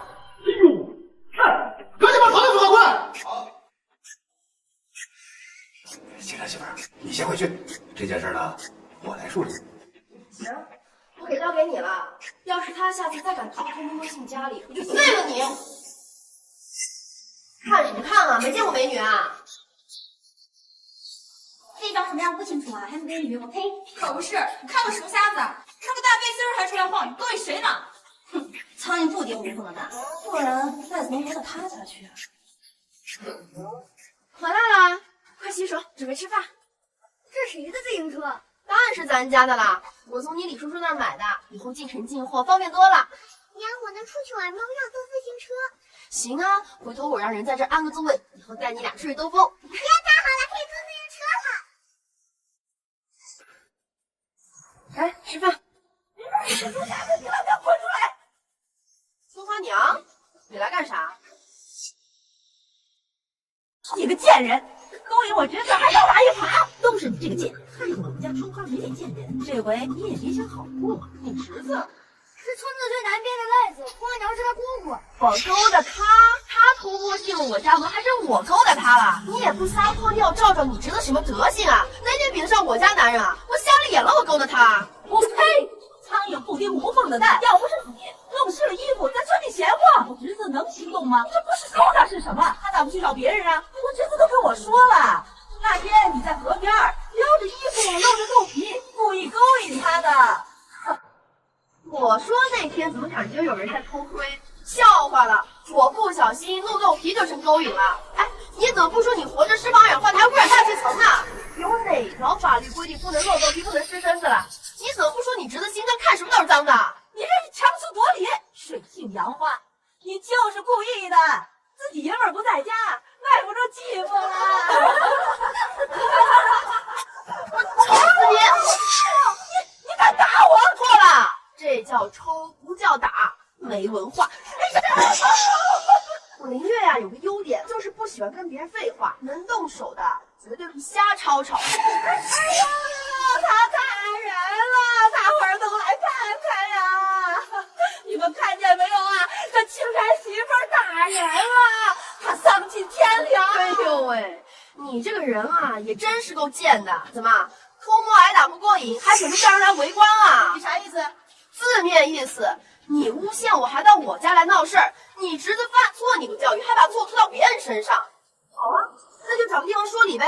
冬天，我去大队打电话报警，就说下午有人偷摸进了咱们家门，不但偷窥你娘我呀，还偷走了20块钱。啥？到底咋回事啊？他侄子赖子想摸到青山家，要对人家媳妇那个，被青山媳妇抓了，满身是血。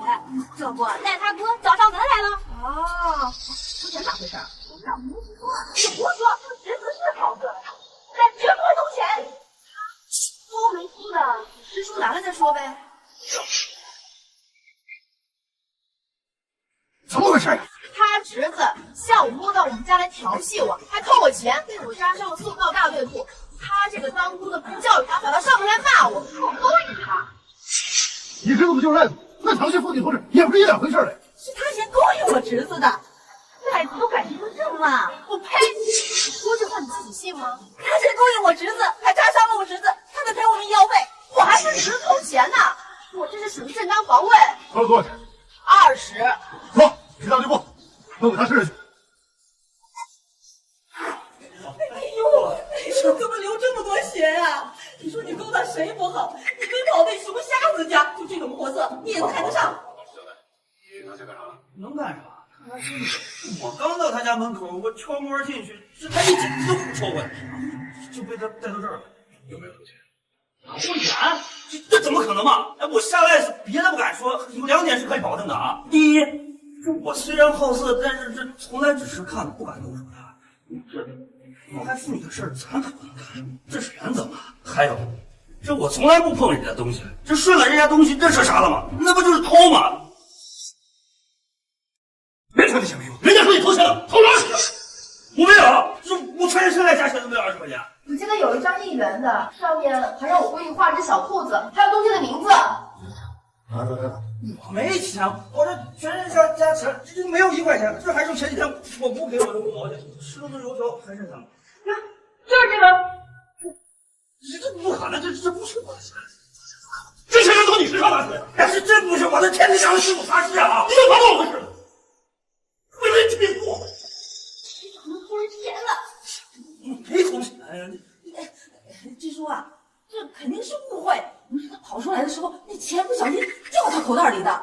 按你这意思说，这钱自个儿要回来啊？是，都别说了，做官是。哎，支书啊，这一定是误会，求求你再给他个机会吧，我们外头不会偷钱的。是他媳妇儿啊，我知道错了，我们不该那么对你，求求你救救赖子。我救他，那岂不是坐实了我勾搭他的名声啊？没有，你没有勾搭他，你男人那么好，你咋会看上他嘛？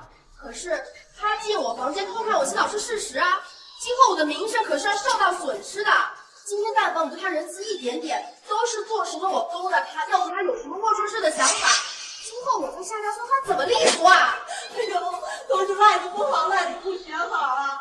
可是他是我侄子，我那过世的大哥就这么一个儿子呀，我不能眼睁睁看着他坐牢。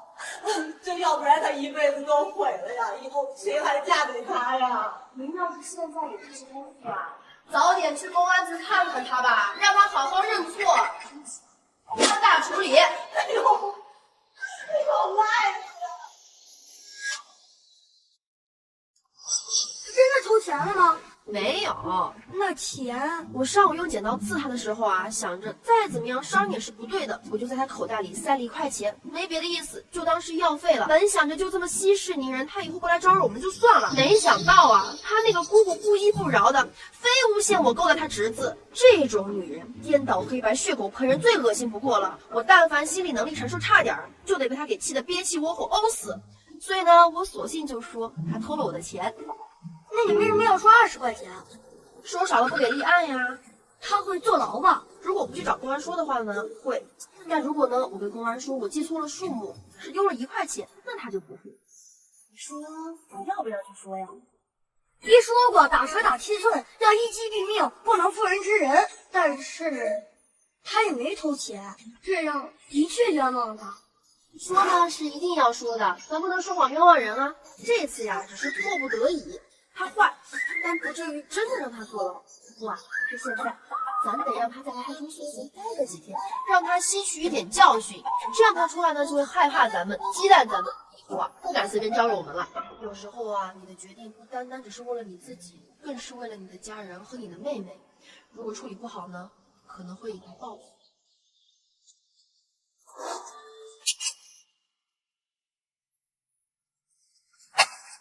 师傅，想你打听个人，听说莫家村有个治癌症特别厉害的大夫，你知道住哪儿吗？哦，你说的是莫大夫吧？啊，就住村头西，门口挂牌子那个就是他家了。谢谢啊。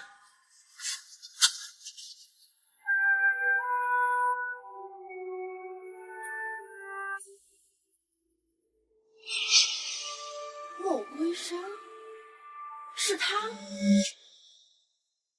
居然是莫归山，他可是医学界的传奇人物，最拿手的本事就是治疗癌症。听说他曾经被批斗过，后来平了反，一段经历空白，没想到在这儿能遇见他，幸而有救了。姑娘，你家患者的年纪有多大了？不瞒您说，8岁了。8岁，肺癌。是啊，我也不想相信，但这就是事实。那你检查的记录、片子啥的都带了？抱歉啊，没有。孩子还小，肿瘤也还小，去了医院，医生也不给做。你这是胡闹，片子没做，医生也没确诊，你咋就知道他得的是肿瘤还是恶性的？你右边门离地20-30厘米的地方，墙壁里面是个老鼠洞，里面呢不仅有老鼠囤的粮食，还有一支你的派克钢笔。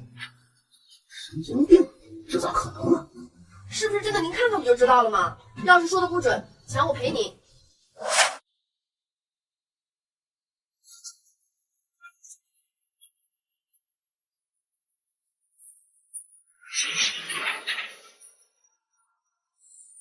这还真有是钢笔。哎，我说你罢了，我也不问了。这世界上原本就有很多科学解释不了的事情。莫先生，我就想问你一句，这8岁的孩子到底会不会患恶性肿瘤啊？其实也没谁规定这得了癌症的人年龄下限是多少。但一般来说，这孩子的新陈代谢比较旺盛，即便是得了肿瘤，也会被代谢掉。当然，这是西医的说法。对于中医来说，癌症是内虚外邪啊，病机就是阴阳之气不相顺接，是人体的正气逐渐亏损，癌毒因之而生，使正常的气血转换成恶毒恶血，最终导致了恶性肿瘤的产生。这孩子毕竟是正气很足，按理说应当是正气驱除邪气，当然了，也不完全绝对是这样子。行了，先不说了，你去把孩子带来，我看看。今天给你们带的鸡蛋吃完了吗？吃完了，我和哥哥每人2个，还喝了几口凉水就饱了。哎呀，这个天带饭容易坏，总不能天天让你们吃鸡蛋喝凉水吧？我想过了，明天开始我给你们送饭去，中午你们放学到校门口去，我把饭给你们，你们吃完了我再把饭盒带回来，或者我把饭盒给你们，你们回去吃，晚上回来再把饭盒给我。你们有饭盒吗？我不是让你爹去买了吗？他肯定能弄到。在这之前呀，我先用大碗给你们装着。不用，随便弄点就好。实在不行，我们饿着也行。那么老远的路，还要往镇上跑，很辛苦的。没事，谁叫你们是我的孩子呀？我这个当后妈的，怎么也得把面子上的功夫做好呀。我天天给你们送饭，别人看到肯定会说这后妈当的好呀。我还顺便能在别人面前卖个好，不是吗？好，随便你。既然是面子上的事儿，你就要做得好一点。带菜的时候装几块肉，这样别人看见的时候就会说这后妈对儿子真好，顿顿都给肉吃。这话说的没错，好主意。哎呀，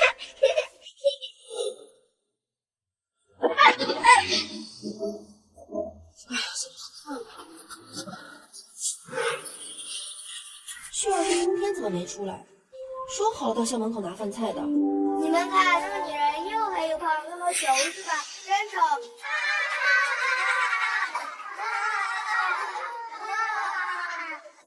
难不成他们嫌我丢人，不敢让同学看见？哎，秀儿，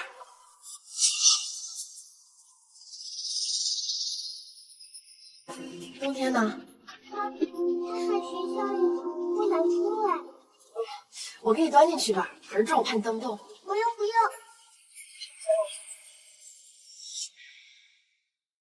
你是冬天不想让我进去吗？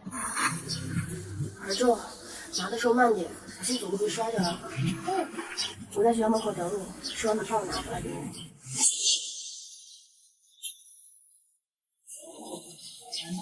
我在那棵树下面等你，放心，不会有人看见。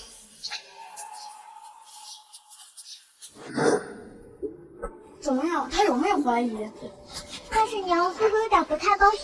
不管那么多了，咱不能让他知道我们跟人打架的事，而且打输了。但是晚上回去不是能看到吗？等回来再说。哥哥，你怎么了？没事，就是心里难受。你说他吃了吗？应该没有吧。就算他吃了，他也是随便吃一点点。他每次做的好吃的都不忍心吃一口。他人还挺好的，虽然难看了一点。算了，我就跟孩子置气的。你又丑又胖，这也是事实。碰到2个孩子又不是你亲生的。听说了吗？今天早上6年级的那个李猛把3年级的孩子给揍了，打得鼻青脸肿的。知道，听说是一个叫冬天的孩子。不过据李猛说，他也没办法，那个冬天打起架来挺狠的，李猛眼角都裂了。你知道他俩为啥打架不？好像是因为要钱。冬天还有个妹妹是1年级的，他俩没妈平时吃不上喝不上，中午饭都只能喝水。这一段时间好像突然有钱了，不在冬天有钱买冰棍。他和妹子中午吃饭都是俩鸡蛋。李猛那家伙找冬天要钱，冬天不给就打起来了。听说李猛也是挺孝的，冬天怕是要吃亏了。小子，挺嚣张了，差点是不是？敢下！今天我要不给你废了去，老子不姓李！哥哥，我害怕。是，我没看过哥1比3吧？今天就让你见识见识！快跑！小兔崽子，让你跑的和这跑不了2匹老等呢！哥哥，他们会不会追上来了？今天应该不会，明天估计会等着揍我。那怎么办？我们告老师吧。别逗了，这是我们俩之间的事儿，找老师算什么？我最讨厌动不动就找老师。那明天怎么办？怕什么？明天再说明天的事儿。刘林某，是啊，你谁呀？你谁呀？我操，你谁呀？我是谁不重要，重要的是我看你不顺眼，欺负我儿子，老娘废你一只脚先。站住！有能耐打架就别往妹妹身后躲呀！有能耐打架就别往妹妹身后躲呀！不是哥哥的错，是他们先动手的。看见那边2个水缸了吗？从明天开始，每天提前2个小时起床去河边挑水，把这2个水缸给我灌满了。要是完不成，就没早饭吃。我吃就不吃，谁稀罕？忘了告诉你了，不给吃早饭的不是你，而是秀儿。你什么意思？你不是猜到了？我可是后妈，后妈自然要虐待继子了。不仅如此，你每天早上要把这2个水缸的水挑满，晚上回来还要把2个水缸的水挑着倒回河里，不然秀儿就没饭吃。你臭女人，坏女人！你要的狗崽子，我回来了。哟，这家这么多东西啊！不是你说让我多买点东西吗？这也太多了，还有这雪花膏，它多贵呀！给你那母夜叉用，那不是暴殄天物？说啥？嫂子，哎，我的意思是说，嫂子她不是那种流于表面的肤浅之人嘛，她是内秀。内秀。我给我媳妇儿买什么，管得着吗？是青山家那小子，他们家不是打了奖了？这孩子干嘛呢？还用问？肯定是那后妈趁人青山不在家虐待人娃呢。看那熊瞎子就是个后妈。哎呀，造孽呀！这么点孩子让他背这么重的东西，不是造孽是什么？那孩子那小身板哪受得了啊？哎，这青山啊，一天天在城里都不知道自己的娃让人虐待成这样。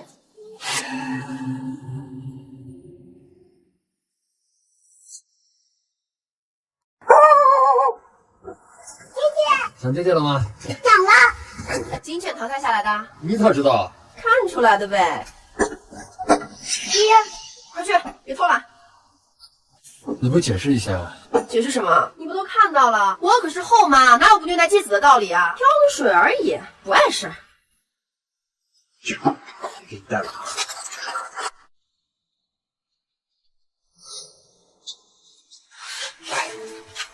秀儿，你哥哥的脸怎么了？你告诉我，秀儿最诚实了。是高年级同学打的，是因为我们中午有饭吃，还带了鸡蛋。那个同学知道，他就找哥哥要钱，哥哥就跟他打了起来。你们哪来的钱？是娘给我们的，我们帮娘抓鳝鱼，娘就给我们了钱。哥哥让同学抓鳝鱼，他回收，我们就赚了差价。那哥哥挑水什么时候开始算？就是昨天，娘说以后哥哥每天早上都要把水挑满，晚上再把水挑出来倒了，否则就不给我饭吃。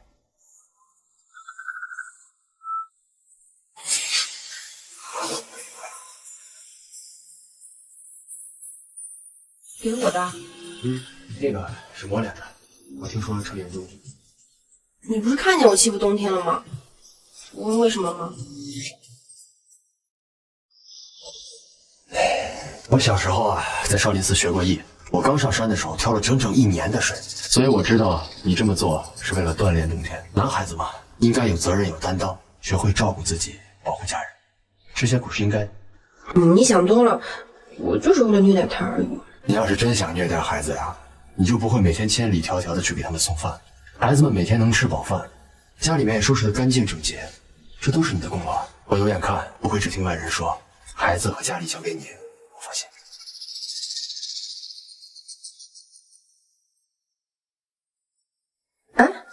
饭盒呢？我让你买了2个饭盒呢。忘了。你这都能忘？你说你那天能干啥？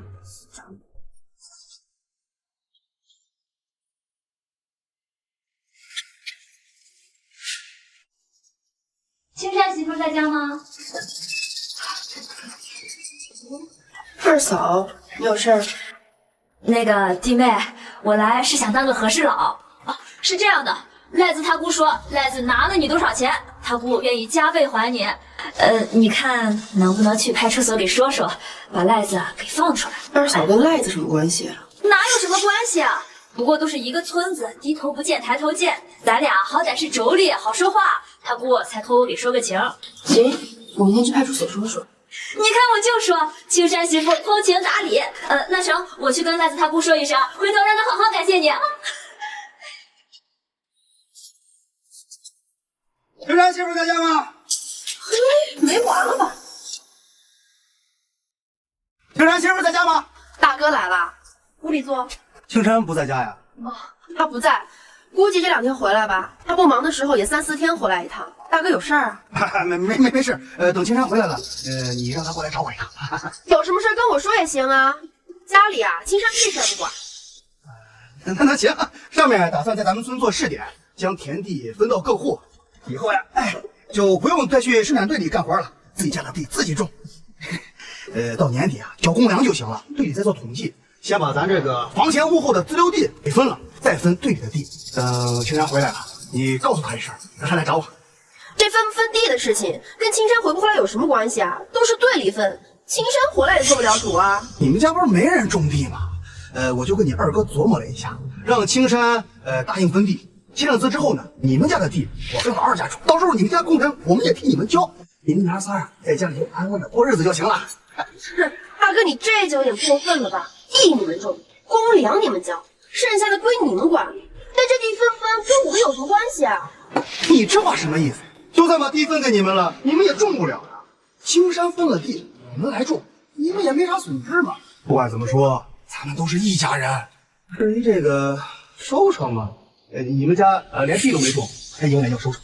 夏青山的户口在这儿，我嫁进了这个门，国家分的地自然有我们的一份。那这地种不种就是我们的问题了。但只要分了地，这地就是我们的。你种了我们的地还不给收成，咋的？你想白嫖啊？你这话怎么越说越难听了？什么叫白嫖啊？我这都是为了你们好。牙不加的，头发长见识短。哟，白种我们的地还不给钱，还能为我们好？你可拉倒吧！你这算盘珠子快放我脸上去了。行，我不跟你说，等青山回来了，我跟青山说。青山子，可别怪我没有提醒，我们夏家那可是清清白白的人家，那是正经的贫农。你跟青山爱咋过日子咋过日子，俺管不着。但是你要是敢虐待我老夏家的娃子，我跟你没完。怎么没完？你说说呀。青山的管要你管啊，还不许虐待。当初我没嫁进来的时候，婆婆带着2个孩子在院子里，你管过吗？你克扣了他们1大半的口粮，害得2个孩子差点饿死，还不许虐待。下不斗，要脸不？说这话的时候你心虚不？你放屁！你喘气！你活小孩！你不要脸！大哥，路上慢点儿，记得把你的脸皮捡起来，回去在江湖边上。这年头啊，2皮脸比没脸的强。给我死！娘，我们为什么要放过赖子？因为呢，偷钱啊是我们诬陷他的，咱们不能诬陷别人，不管对方是好人还是坏人。可是他是坏人啊！他是坏人呀，但是呢，惩罚坏人的方式有很多种，咱们得保持初心，不做违法乱纪的事儿。那你准备怎么惩罚他？一会儿你们就知道了。走。你敢阴我，我告诉你，你给老子等着！我以后天天去你家蹲着，我看见往哪儿走，我不光看你洗澡，我还看你儿洗澡。哎，我不光看，我还我哎！现在还轮不到你，看来拘留对你来说也没管用啊。丰田，家里还有点油茶面，你带着妹妹回去，娘给你们钱，你们去找支书。这几天吃住都在支书家里，钱不够娘回头再给你。你带好妹妹，记得要把水缸里的水挑满。那你要干嘛？为了让某些人彻底清醒。哎，大人呀！你是坏人啊！媳妇儿，冬天你俩不用担心，爷爷呢给你爸爸打过电话了，他马上就过来了啊。姑姐，你开来，我们被欺负了，娘把我们打坏人，被拘留了。哦，现在知道了。赖子在那躺着呢，医生说打到一根肋骨，还有软组织挫伤啥的。赖子跟他姑上这2用赔偿，我去看看。好。看你媳妇儿把我侄子给打的，要是不赔钱啊，这事儿没完。大夫，我想问问，断1根肋骨跟断2根肋骨需要的恢复时间还有医疗费有什么不同？原则上说是没有什么不同的。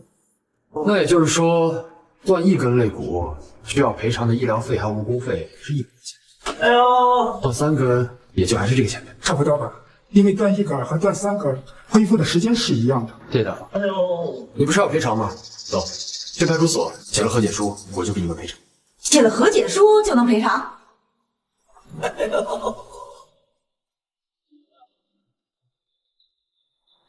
说好了，写了和解书你们就给钱的。这事是我干的，这钱你是说错了，你知道错了。你知道人的肋骨断1根跟断4根有什么区别吗？人有24根肋骨，最下面的4根若是断了，只要不是太严重，就不会损伤脏器；若是下手轻一些，就只会有轻微裂痕，不会粉碎性骨折，自然不会有生命危险。而断1根和断4根，养伤的时间是一样的，要赔的医药费也是一样的，但是痛苦却是加倍的。所以，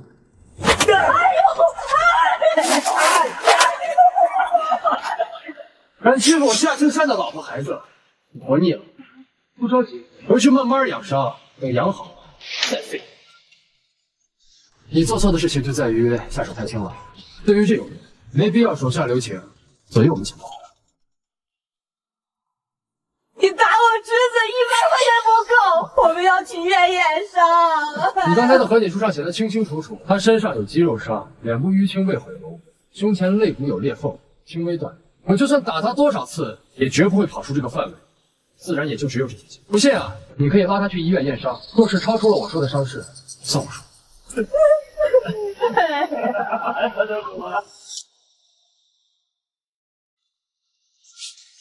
你要打直接打就是了呀，干嘛还非这么紧急弄个调解书啥的呀？我怕他们讹我第2次。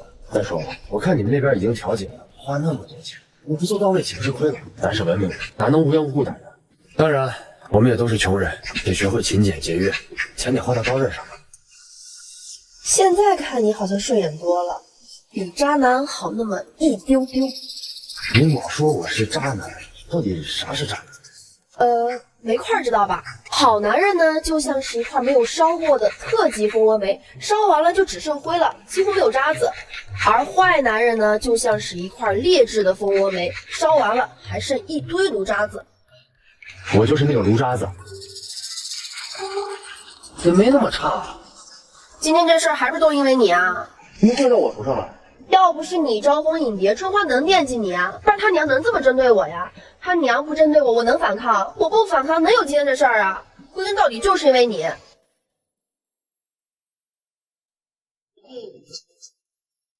当家的咋了？分家那个事儿，老三就没同意。啊？别提了，我今天一去，那老三媳妇儿，我看就是那老三媳妇端坐个熊瞎子，反了他了。他一个当弟妹的，敢这么说大哥，我给他点厉害瞧瞧，他们这家谁当家做主？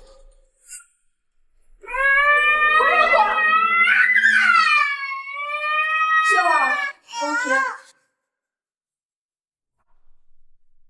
怎么回事？我们回来遇到了夏晴天，他说我们中午吃得起饭，换了新书包，这是我们偷的钱。偷钱？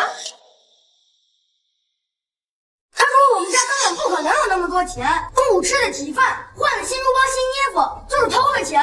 我不服气，就和他打了一架，让大婶娘遇到了，就不让我们走，说我们小小年纪偷钱不算，还打人，非要拉我们来大队说道，还说不是我们偷的，那也是你偷的，你个大偷带着我们一家子小偷，又气不过，被气哭了。别看有妈妈在，你好好保护妹妹，剩下的交给我。刚才孩子们说的可属实？没错，就是这么回事。你们家青山是什么货色？别以为我们大家不知道，先前从矿场回来的人都说了，他去年3月就不在矿场干了。现在扒上了人家矿长的儿子，整天跟着人家屁股转。再说了，他1个月也就20几块钱的工资，1年到头不吃不喝也就不到300块钱，就这么点钱，怎么就够你们吃香的喝辣的？孩子中午饭也吃上了，新衣服、新书包、新鞋也换上了。我丑哪是哪来的？你别说，是你卖屁股卖来的。就你这造型，出去卖也没人要呀，是不是？儿子，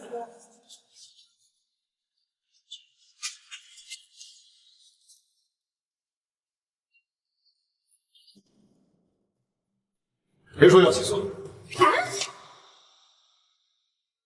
他说我偷钱，还带着我的孩子跟女儿一起偷钱，难道不是吗？你们家有多少钱，大家心里没有数啊？你哪来的钱吃好的穿好的？我告诉你，你们家隔壁跟我说了，哎，支书，他们家最近老有香味儿，不是炖肉就是炖鱼，前2天还有熬大油的味儿。你可别说天上掉馅饼啊！乡亲们，大家可都听清楚了，这个女人无凭无据的就这么公开诬陷我和孩子们，我说的是事实。儿子，你知道诽谤罪判什么刑吗？什么是诽谤罪？诽谤罪呢，就是用暴力或者是其他手段公然侮辱他人，或者是捏造事实诽谤他人。犯了诽谤罪的人呢，要判3年以下有期徒刑、拘役或者是剥夺政治权益。啊，那大婶娘也要判3年？当然了，咱不跟这个傻女人计较，随便她骂好了。咱们回家吃饭，明天啊上镇上去起诉她，让她去牢里骂吧。小贱人，你胡说什么呢？你在唬谁呢？我是不是胡说？你查查就知道了呀。中华人民共和国刑法1979年7月1日第5次全国人民代表大会第2次会议7月6日正式颁布，1980年1月1日起正式实施。支书，咱这是刑法吧？你念念第145条。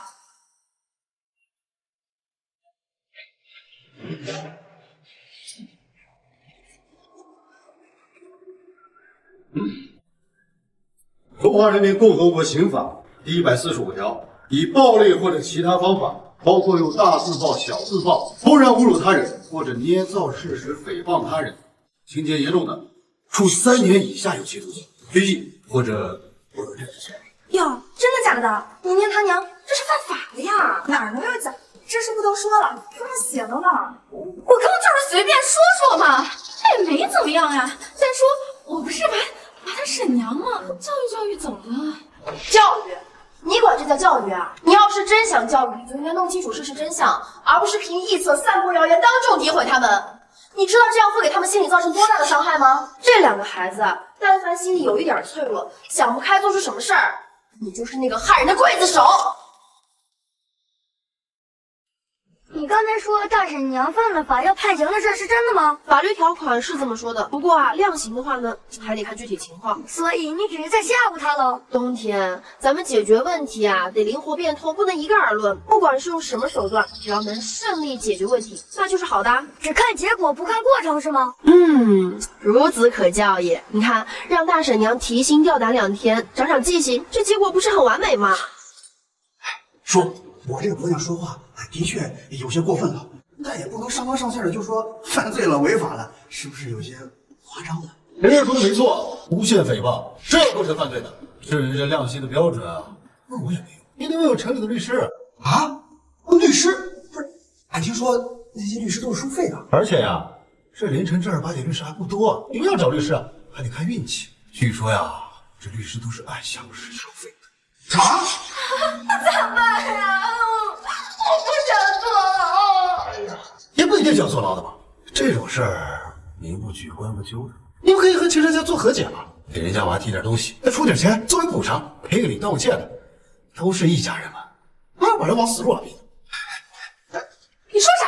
让我拿钱给那个女收缴？我告诉你，我就是坐牢，我也不会给他拿1分钱。他前一阵子他还把春花一家子惹了，现在还想讹咱家呢。我跟你说，左右不就是坐牢吗？那你更怕他。哎，叔，别跟他一般见识，他就是这性子。回去我好好安抚安抚。您放心，这个事儿我们放在心上的，绝对不让您这边难做。哎，秋雨，真的是蠢到家了。之前还担心李玉受人欺负，这么迟早得知道。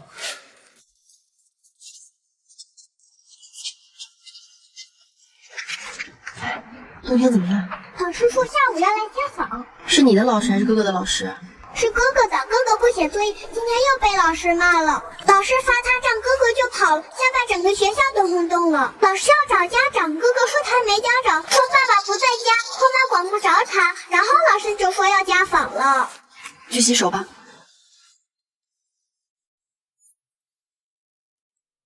说吧，怎么了？秀儿，你妈都说了。我想听你说，他又不是亲眼所见。那你生气吗？生什么气啊？生怕我说你后妈管不了我的话。我本来就是你后妈呀，你也没说错呀。至于管不管的，我想我们之间呢有些误会，你内心深处啊对我呢还是很有防备的。娘这个词儿啊含义很深，有包容、宠溺和照顾。我不管你，因为我觉得管这个词儿不恰当，我只是帮助你、引导你。那如果是亲妈，会不会管？不好说，很多人也是第一次当父母呀，不知道什么该做，什么不该做。但是呢，爱孩子的心是永远不会变的。那你爱我们吗？那你爱我们吗？如果说爱你，那就是骗你们的。你们不是我生的，半年前我们还不认识呢。你们会相信半年内我会爱上你们吗？我想更多的应该是责任吧。人生可以选择的路有很多，可以是乖巧听话，像你妹妹那样，也可以是任性调皮，就像现在的你一样。可是不管选择哪一条路，你的人生是你自己的，不是为任何人而活的。你可以调皮，可以任性，但是你要记住啊，你要做到问心无愧。什么是问心无愧？就是你要问问你自己的内心，这样做是你想要的吗？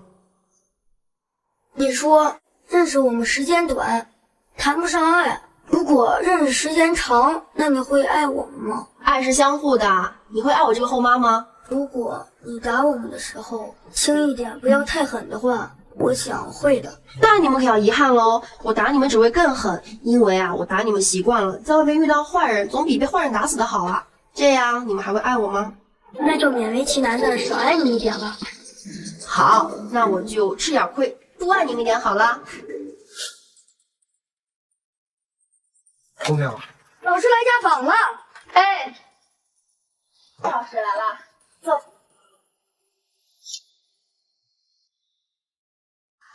老师，您坐。好，谢谢。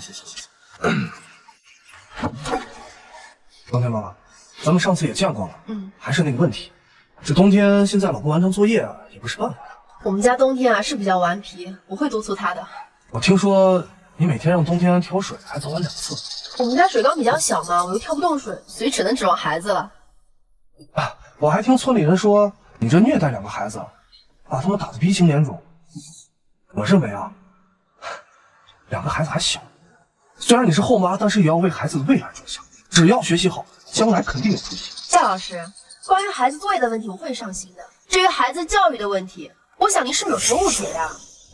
你不用跟我解释，冬天这么小，挑那么重的水是事实吧？孩子受伤是事实吧？你说你这不是虐待是什么？我让他挑补水，我就是虐待他了。怎么？你还怕人说？你怕人说你别干这事儿啊？起初啊，我很讨厌夏冬天，可是我现在才，还有你这么一个不负责任并且狠毒的后妈，她能学好就怪了。你这根本不是教育孩子，你这是把他往火坑里推。夏老师，尊重您不代表您可以在这里胡说八道。我怎么胡说八道了？现在已经是不务正业了，整天作业不行，还到处找人打架。像他这个样子，将来早晚是要进监狱的。以后进了监狱，可别说是我姓夏的带出来的学生，我丢不起这样的人。像他这样小年纪不学好，将来也是社会的毒瘤。夏老师，慢点，我里面可是刚放了号料了。冬天妈，冬天妈，你。起初冬天跟我说有老师来家访，我还挺开心的，因为他遇到了一个好老师。今天我不管您是为什么来这儿，您来了就是对他的负责。我作为家长理应好好招待您，所以呢，我备好了瓜子糖果，准备了上好的茶叶来招待您。可是夏老师，您配吗？我怎么就不是好老师了？你这话是什么意思？孩子不完成作业是他的不对，可是老师，他现在才小学3年级，你看看你给他安排的作业，把所有课文抄50遍，课后练习题做30遍。我想问问老师，要是等到他高中，你是不是得让他把所有课文抄100遍啊？大家的作业都一样，哎，怎么就你们家孩子写不完？冬天写不完作业我知道呀，我不怪他，因为我觉得没有必要。要是他现在上初3，他完不成我会说他的。他才小学3年级，有必要吗？作业就是为了温故而知新，温故而知新。好了好了，你不要再说了。你说谁是社会毒瘤？谁不学无术？谁不学好？谁的孩子将来迟早得坐监狱啊？你还老师呢？有你这么教育孩子的吗？就是因为你这样数落孩子，你知道会给孩子的心理造成多大的伤害吗？他们原本只是贪玩，就是因为你的这些话，他们才慢慢误入歧途的。你还是个老师呢，你个刽子手！你简直太过分了，太过分了！你简直岂有此理，不可理喻！起初别人还说你是个母夜叉，我还不相信，现在看来都是真的。有什么样的妈，就有什么样的孩子，好得很。今天这事儿没完！我告诉你，从今天开始，你们家孩子我不教了。给我滚！我不教了，求我都不教了。你太厉害了，佩服佩服！你知道将来自己要面对些什么吗？被他报复呗，反正我也经常被他罚站。那你知道怎么报复他吗？我知道尊师重道，等他不是我老师了，我就揍他一顿。你这脑袋瓜子整天揍人的，就没有点文明的办法呀？那怎么办？我会给你转班级，到了新班级呢，最好的羞辱他的方式啊，就是好好学习。你要在新班级里拿了第1名，成为了全校老师和同学的骄傲，那这样啊，就是最好的羞辱他的办法。因为你可是他口中所说的烂学生，是将来要蹲监狱成为社会毒瘤的人啊！你不但没有像他说的那样，反而成为了大家的骄傲和榜样。你说他丢人不？对，你说的太对了。换班级绝对不行！你们当家长的是不是对孩子都这么不负责任？我们当老师的好心好意去家访，结果被你们给赶出来了。现在还要换老师？如果所有的家长都跟你们一样，想换老师换老师，想换班级换班级，那整个学校不得乱了套了？老师来家访我是欢迎的，也是支持的，可他不该辱骂孩子，说一些伤孩子自尊的话呀，这是做老师应该说的吗？一个村妇懂什么是该做的，什么是不该做的。要不把孩子带回家自己教去。老师有什么错？他要是不悔悟，那就是这个社会的毒瘤。老师骂醒他有什么不对？不好好教育，难道等他以后无法无天？转班级是不可能的。有本事你们转学好了。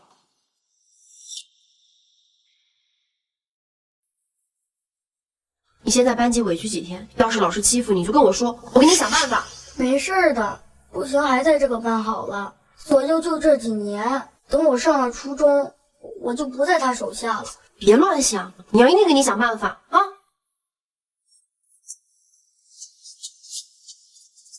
你好好看家，妈带秀儿去看病。秀儿怎么了？上次不是去过1次医院吗？只是例行检查，别担心啊。哥哥，别担心，就只是有时候喘不过来气而已。刚好让娘带我去看看。好，秀儿小心。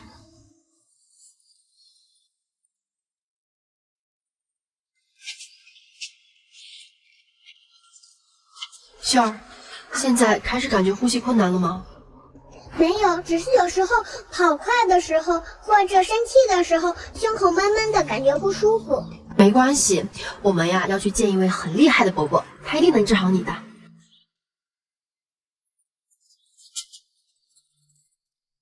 莫大夫，这是我女儿秀儿。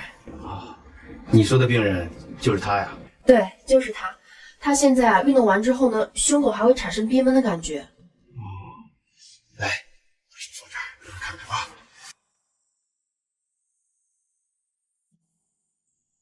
小姑娘，你啥地方不舒服？啥地方憋闷？你歪歪指一下。哦，是这地方，还难受不？憋闷不？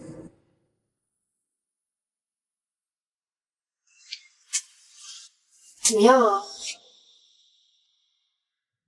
我是真没想到，这么小的年纪居然得了这种病，不过还不严重。他现在年纪小，应该可以恢复过来。哎呀，我也不知道为什么会这样。还有家族遗传性的肺癌，孩子的奶奶就是因为这个去世的。奶奶当初在世的时候啊，特别爱抽烟，特别是那种很冲的烟，几乎一点燃，整个屋子都待不下去了。我在想，这会不会是因为吸了二手烟的缘故啊？不好说，或许有这种可能。他还小，要不先做一下保守治疗。我看他身体太虚弱了，先调养一下。另外呢，可以适量加一些运动，不过不能太激烈了。明白了。秀儿的病情是不是应该想个办法透露给夏青山？吃完饭就赶紧去写作业。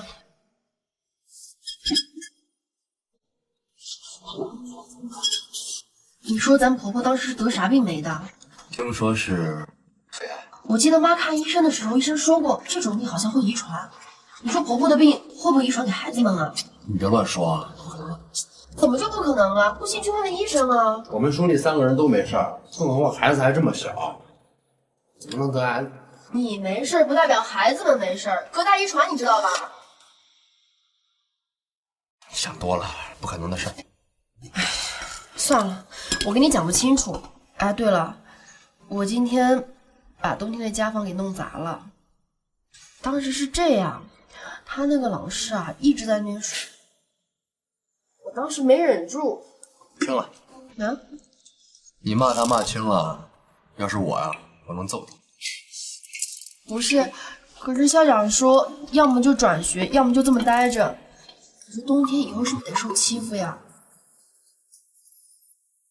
这校长叫什么名字啊？什么样？好像姓李，一个中年男人。你问这个干啥？这事儿你不用管，一会儿吃完饭去趟学校。我怎么感觉到一股杀气？错觉吗？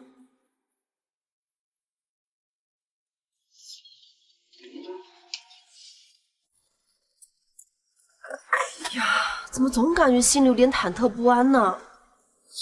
你骂他骂轻了，要是我呀，我能揍他。哎呀，他不真去学校揍人了吗？不行不行，我得赶紧去看看，万一打起来了，我还能帮个忙什么的。校长答应给冬天转班了，今天就还。答应了，那校长人呢？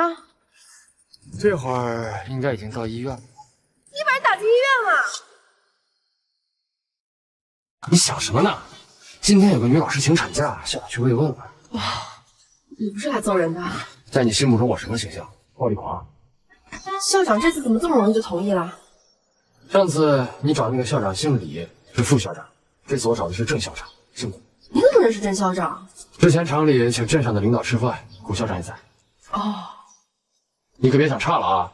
我可不是走后门。这位姓谷的校长啊，原本在京城的一所高校当老师，结果他被冤枉了。后来这个事情调查清楚以后，他倒是不愿意去京城了。为什么？他说呀，想留在家乡做贡献，家乡的孩子也需要读书，于是就在镇上开了小学。这所小学已经翻新了好几次了，都是这位校长筹集的钱款。这位校长为了孩子们啊，真是能做的都做了，就连国家发的补助金都全部捐给了学校。他是最懂教育的，冬天跟着他，我放心。走吧，回家。你先回去吧，我自己走回去。有车干嘛不骑啊？我怕我太重了，你载不动我。怎么，你怕了？谁怕了呀？坐就坐。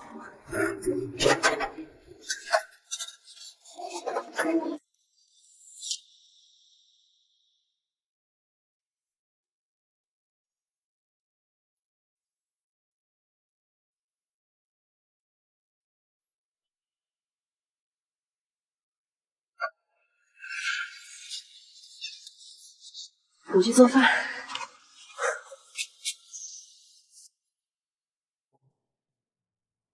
你理智一点，夏青山可是有2个孩子的，万一哪天孩子妈回来了呢？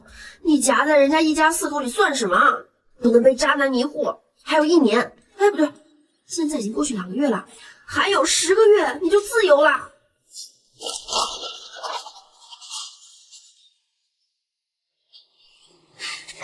青山，想什么？我习惯。咦，哎，对了，嫂子她知不知道冬天跟秀儿不是你亲生的？知道吧？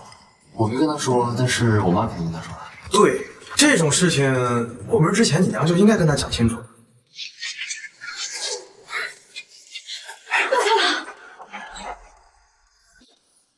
哎，采阳，我找村里的高材生，我都打听清楚了，就他说的什么法，那得要构成重大后果才能够判刑的。就你那种程度，根本就不用做了。领老三媳妇儿啊，就是欺负你没文化，你上去。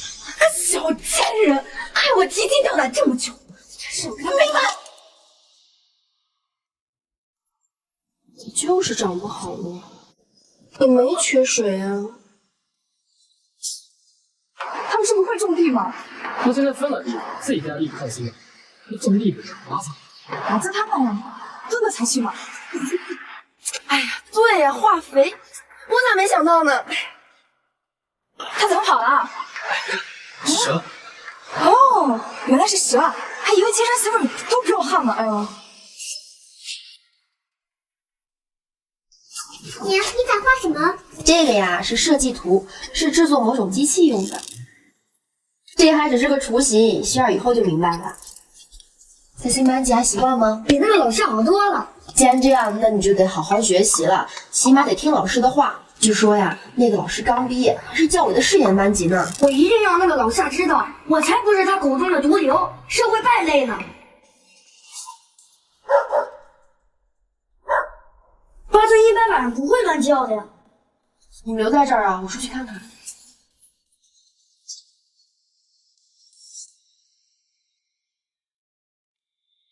这没人啊，难道是听到狗叫吓跑了？娘，你看巴顿叼着什么？我去，蛇！别害怕，这是田里普通蛇，没毒，喜欢吃老鼠。这院子里怎么会有蛇呢？明天把它做蛇羹。你看我说吧，他肯定不怕蛇，他不吃蛇就不错了。哎，你俩嘀咕啥呢？在我们放学回家时候，听到村里人说，咱今天在地里被条蛇吓得屁滚尿流。蛇呀！我好害怕呀！救命啊！明天呀，公街有免费的蛇羹汤喝了，走。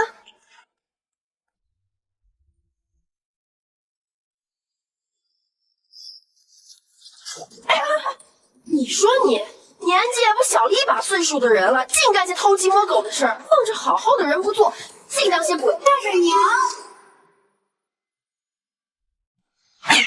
你胡说！我就是路过，我干什么了？你说你干什么了？手里有什么东西啊？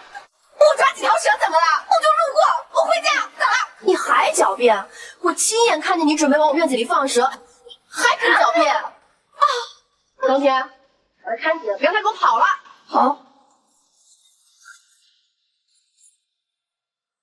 哎，我问你，这什么东西？你不怕蛇呀？我说我怕你就信啊？我还说我嫦娥转世呢，你信不？你说你嫦娥转世，我不信；你说你是母夜叉转世，我信。再给我说一遍。我实话实说嘛，你这么彪悍，还不让人说？你就是个孽障！你存心想气我是不是？是我咋了？打我一个试试！我打你？你做梦！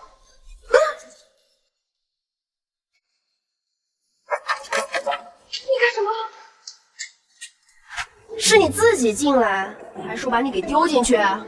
别怕，没毒。我不去，我错了，我以后再也不了，我错了。我好歹不也是孩子们的大婶娘吗？你不看僧面，你看佛面，你不也没受伤吗？你还知道你是孩子的大婶娘啊？我是没事，可蛇万一咬伤孩子们，你说怎么办呢？我道歉，我赔偿，只要别让我进去，你说咋办？就咋办？行，这可是你说的。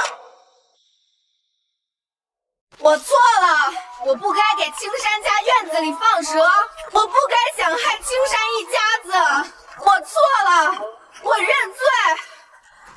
这咋的了？去给人家青山家放蛇呗。听说啊，让人家青山媳妇儿抓的正着。不说青山怕蛇，说你就信啊？那娘们可真狠，这下国栋媳妇算是彻底没脸了。你能干出这种事，我看他脸皮有点厚。我错了，我认罪，我从同学那说来的鳝鱼就这么多了，现在河里的鳝鱼都快被我们摸完了。我知道，收购鳝鱼这件事啊，就暂停吧。这玩意儿啊，它有生长周期的，咱们不能竭泽而渔。那咱们还怎么赚钱？再想别的办法喽。怎么愁眉苦脸的？是不是还说了？妹子，你来了。李哥，这咋回事啊？你看见那对面的国营饭店了吗？他们把我们的大厨挖了过去，连带着连鳝鱼的配方也挖了过去。现在他们也开始卖鳝鱼了，而且比我们卖的价格还便宜。李哥，你对他不薄，他怎么这样啊？听那个白眼狼了。就是呢，现在来我们饭店吃鳝鱼的人是越来越少，这以后啊，可能吹要不了那么多的鳝鱼了。刚好这鳝鱼也不多了。不过怎么了？不过我倒是有几个主意，或许能让你的饭店扭转局势。真的？快说来听听！只要能打败对面的国营饭店，你就算是帮了哥一个大忙了。欢迎光临，里面请。服务员，来一份娃娃鳝鱼。好嘞。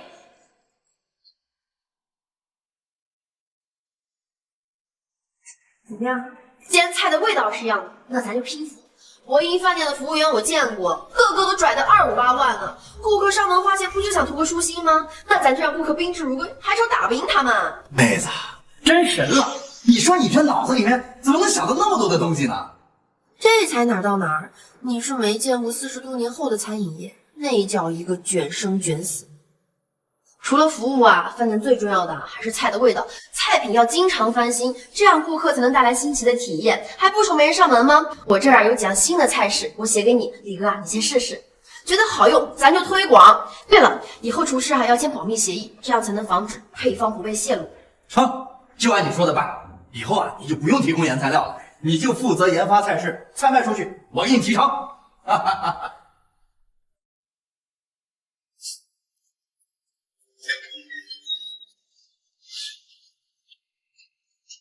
你在画机器图纸？哦，这个是制作化肥的设备。化肥？种地呢都是需要水和肥的，我看他们种地啊都是用的队里的猪粪、鸡粪，还有人的粪便什么的，但这毕竟在少数，我们呢又没什么精力管地，所以呢我就想在肥上面多花心思。化肥呢就是氮和磷按照一定的配比混合在一起，这个呢就是混合的东西。混合搅拌还带烘干功能，设计这么精妙，制作成本就会很高，相应的产品价格也不会低。这么贵的东西有人买吗？如果量产了，价格下来了，肯定会有人买的呀。毕竟有了肥，这产量提高的可不是一点半点。你打算自己做？我想着啊，要是能找到一个大老板来投资是最好的了。不过呢，这样的人很难找，会不会信任我们也很难说。唉，反正当时就是脑子一热就做了。那你是想卖还是想找人合作？如果可以的话，我想入股，入技术股，年底分红。那你只能提供这个吗？还有没有别的技术？配方啊，还有化肥的配比，还有营销方面的计策。总之，我能提供的东西很多。好，我正好认识一个财大气粗的老板，倒是很符合你的要求。靠谱吗？还行。好，那你帮我联系看看。哎，对了，你就看了一眼就知道这个机器是做什么的了？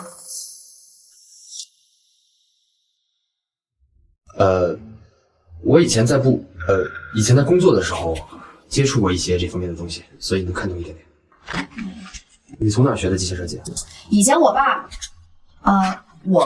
就是自学成才的。他以前应该在矿上干过维修吧？自学成才，我媳妇就是你的。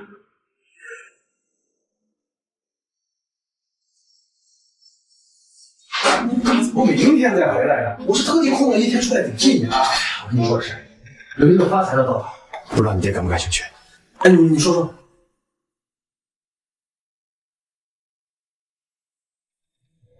你是说化肥？是，我朋友说他入技术部，可以提供设备的图纸，并且帮忙调试改进。最主要的是可以提供化肥的配方。听着不错，成，回头问问我家老爷子。啊，哪来的？嘿嘿，和朋友香港带回来的，今儿刚到手，怎么样？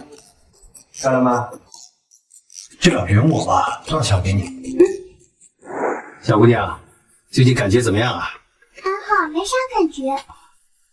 还是先慢慢调理吧。你看她最近气色好多了，不过还不够。那她的肿瘤能掉不？会萎缩，要掉很难。她这个肿瘤位置不太好，如果没萎缩就掉，那也很麻烦，很危险的。你看看，她这个肿瘤刚好就在这条脉络上。这样吧，我还是先开点药，让她慢慢调理。在调理中让肿瘤慢慢的萎缩、变小，最后脱落。但是这是一个漫长的过程，也可能一辈子都不会脱落。不过只要不蔓延就好。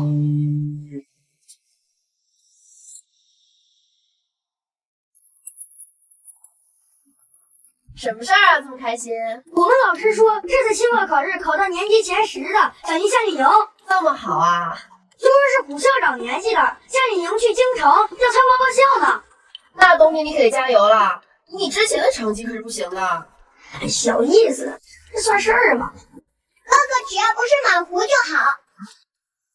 下次我带你去医院参观，去参观手术室。为啥？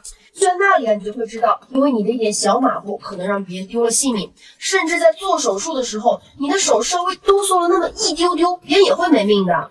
马虎可不是借口啊！哥哥是个马虎鬼。爷爷，说什么呢？这么开心？回去写作业吧。今天怎么这个时候就回来了？你上次跟我说的那个事儿，这么快？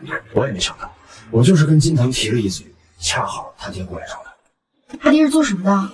就是我跟你说包矿的那个人，就是金腾他爹。现在啊，矿上事故不少，赚得多，但是风险也大，一不留神就得倾家荡产。所以金腾他爹正琢磨着往别的门路发展。那可以聊聊啊。金腾他爹现在看上的就是肥料的市场，他这刚一瞌睡就有人递个枕头，那可不激动吗？立马催着我过来找你，问问你什么时候有时间，方便的话见面聊聊。我都行，你安排，时间都可以。好，就是吧，我没有跟他们说你是我老婆，所以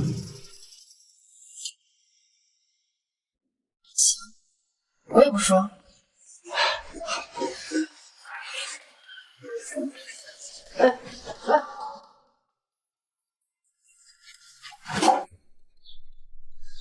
嫌弃我就直说呀，看我扒着你还是缠着你咋的？谁稀罕啊？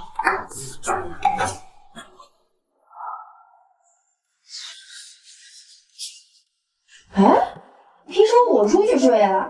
要出去是那个渣男出去才对。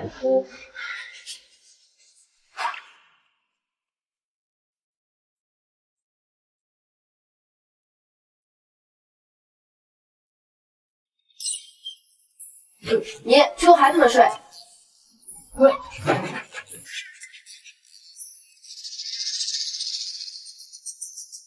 姐姐娘怎么了？弟弟肯定惹他生气了呗。回去睡觉。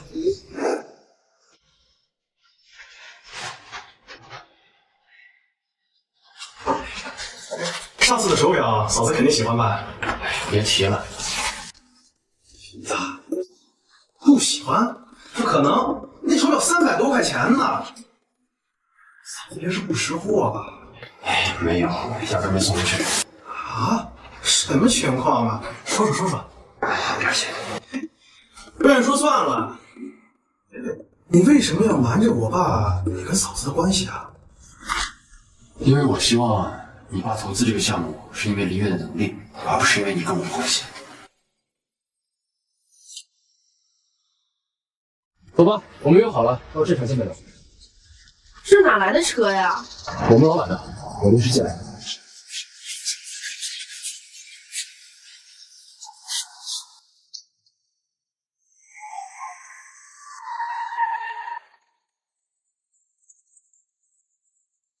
这4个轮子，这是2个很快啊。这位是金大帅，帅飞公司的老板。这位是准备技术入伙的林月。金老板，幸会幸会。林同志太让我感到意外了，我原先以为今天来谈判的会是个男同志。哎呀，幸会啊！有句话叫金国不让须眉嘛。有道理，林同志说的对呀。来，快坐啊，咱们好好谈谈。这个呢是草图，具体的数据啊暂时还不能给您。我可以全程跟着，这种机器啊得去机器厂拿着图纸制作，有些零件怕是制作不出来，得去国外进口成回来改装。我的承诺是，只要机器制作出来啊，批量生产绝对不是问题。这种化肥呢是有缓释作用的，只要化肥生产出来，无偿5倍绝对不是问题。当然了，是要在水和天气都很顺的情况下。你说什么？5倍？那不是要亩产1000斤啊？对，您没说错，就是这样。至于成本呢，前期会高一些，主要是机器第一次投资比较高，后期呢便会降低很多，基本是家家都可以用得起的。听君一席话，胜读10年书，我是相见恨晚呀。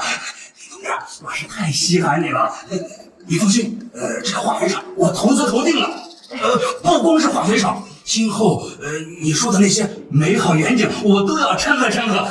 你就是我的智囊，我的顾问，我的诸葛亮了。听说时候不早了。哎呀，不着急，你再给我讲讲你刚才说的那个互联网啊。先生，青山，你干嘛呢？我跟林同志还没聊完呢。先生，您把人林同志卧躺了。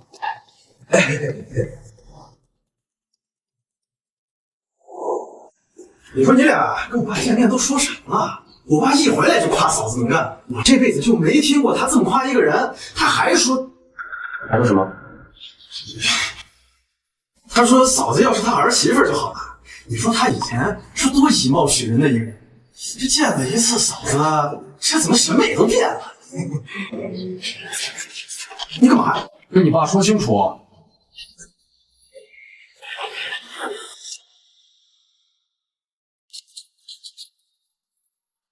干嘛呢？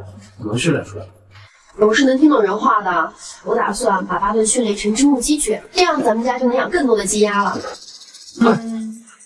我打算暑假让冬天去武术队学艺。我那会儿学艺啊，是因为没什么出路，也不能读书，学点东西出来有个立足之本。现在呢，既然能读书了，为什么就能学艺啊？多读书是好事，社会很复杂，能有点武艺更好了。我想让孩子有起码的自保能力，不说远的就说近的吧。他们学校总有一个人欺负他，咱做父母的总不能一直跟在孩子身后保护他吧，让他有生存的能力。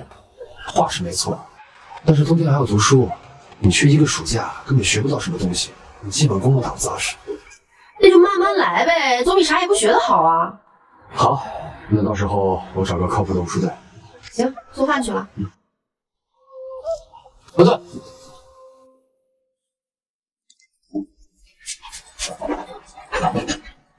爹，我听说你在学校打架了。你作为一个男孩子，不能总是到处惹是生非，做事情要考虑后果，不能总用打架解决问题。你听我说话。明明是他先打的我。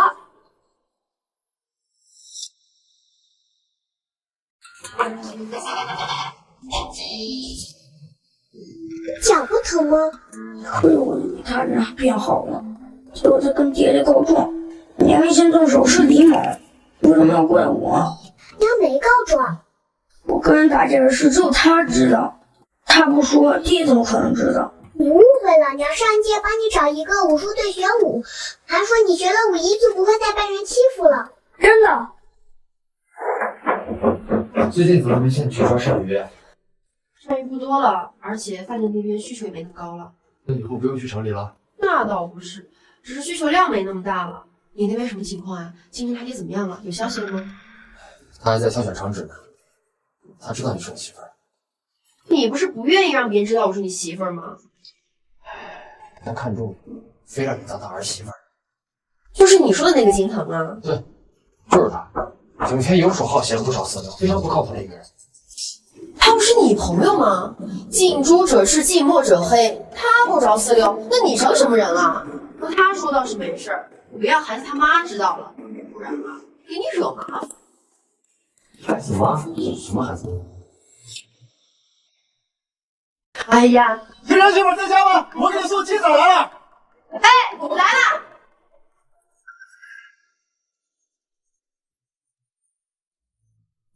你看我干嘛？脸上有花啊？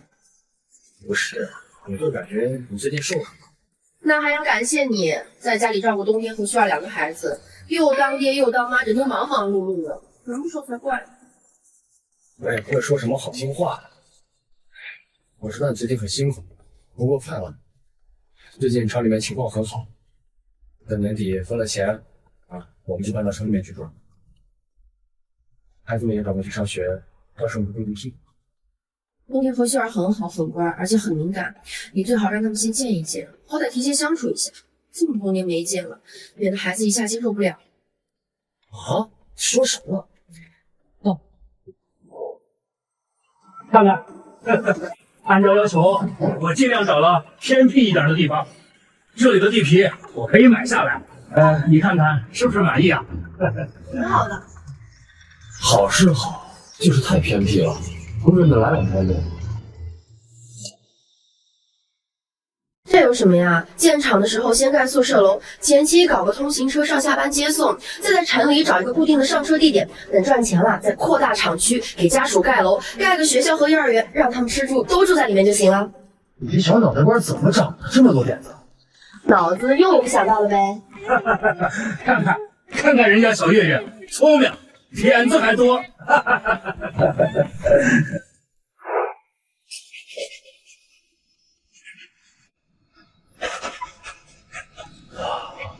我有事要去深圳出差几天，最近是雨季，我怕房子漏雨，回来给你补补。前2天我刚翻修了一圈，小雨还行，大雨也能凑合，就怕是大暴雨。今年年底我打算去城里，这边房子修修补补也就行了，要是推倒了重建，得不偿失。哦，我真是有病，人家一家4口搬着去城里了，我生什么气呀？城里的房价贵吗？房价？哎呀，差点忘了，现在的房子是不能买卖的。那你们年底住哪儿啊？单位的福利房吗？我们单位新建厂，10个福利房。那你们年底住哪儿啊？孩子妈妈单位的房子？哦，我没别的意思，我就随口问一下。孩子妈早都死了，要不然也轮不着我带回来。你说你就我一个女人什么意思啊？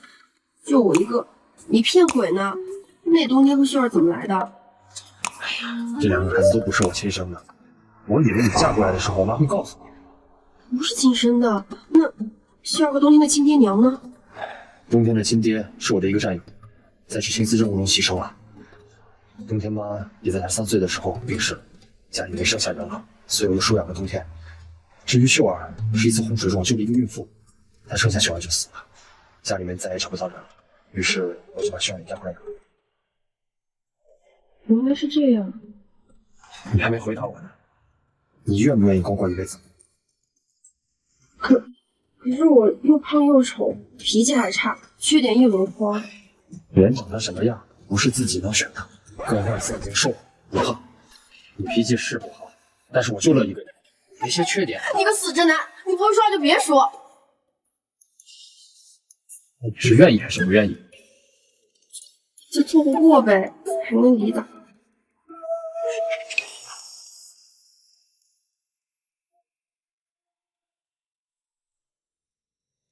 哎呀，你看我是你。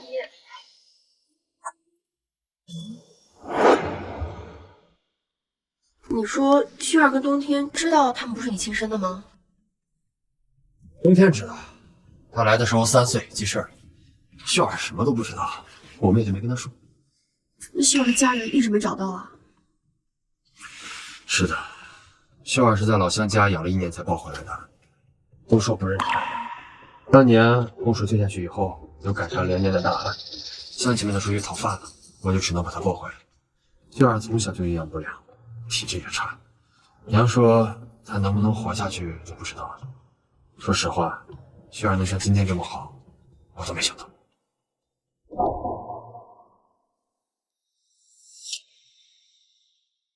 孩子妈死了，那他年底要跟着谁搬去城里？合着这死丈人又找了个新女人。现在趁孩子不在，我得好好说道你。不管大人怎么折腾，孩子是最重要的。孩子现在正是长身体、树立3观的时候，如果3观树立不正确，以后真的会犯下大错误的。所以你应该多抽时间陪陪孩子。你给孩子找的后妈，也应该多陪陪孩子，多相处，多磨合。等等，你什么意思啊？什么磨合？什么后妈？不对吗？你不都找好女人了，就等着年底跟我离婚和她结婚吗？既然你们都决定在一起了，干嘛还非得等年底啊？不如现在就离婚，你好带着孩子多跟他接触，多磨合。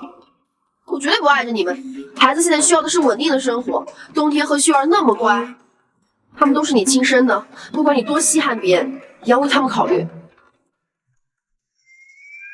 算了，当我没说。可惜我是后妈，要是我们离婚，我就把那2个孩子带走，让你跟那个女人轻轻松松逍遥去。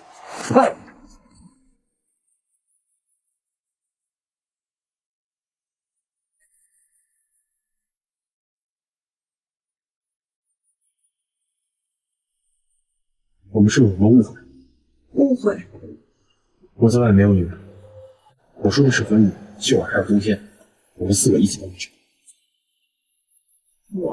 我不知道你为什么误会我，但是我向你保证，我夏青山只有你一个女人。这件事今后有事，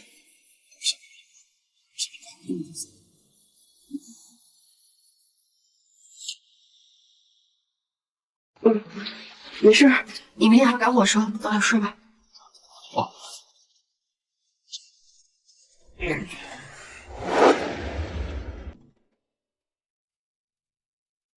他的情况有些不好，经脉似乎更弱了。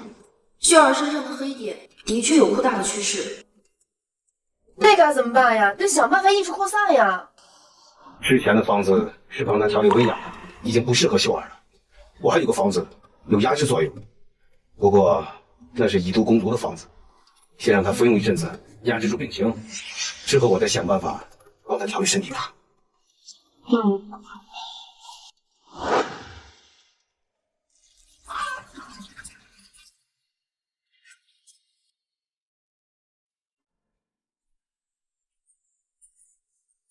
这次我药里放了甘草，应该就没那么苦了。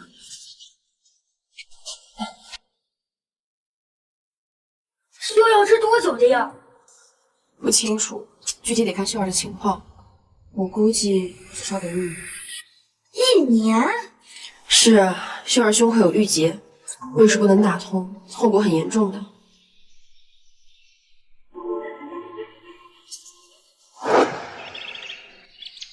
听说了吗？夏庄村后妈给孩子下毒毒死了。真的假的？这能有假？派出所给带走的。听说是把毒蘑菇搅碎了，每天给菜里下，下了多半年呢。这么狠毒的，就算是后妈也不能这么黑心。谁说不是呢？咱村不也有个后妈吗？听说对孩子还挺不好的。可别提那个熊瞎子，看着就是个东西。你瞅瞅对孩子那样子，那么小的孩子，天天逼着操持，你说说也没人管管。咋管？这都是家务事。再说了，人家当街的都不管，我们外人咋管？报警不行？报警？公安才不管你这事儿呢。就算公安来了，人家就教育孩子。你们说啥？你们谁家不打孩子？说的也是，我家那个皮猴子，见天的挨揍，一天不揍都不带老实。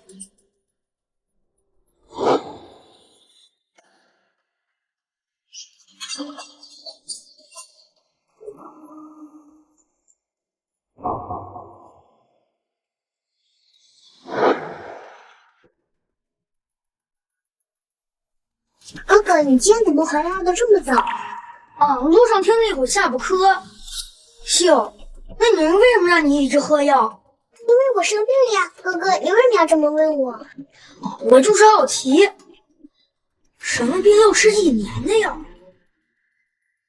那个莫伯伯跟你说你得了什么病了吗？莫伯伯说了好多，我都听不懂。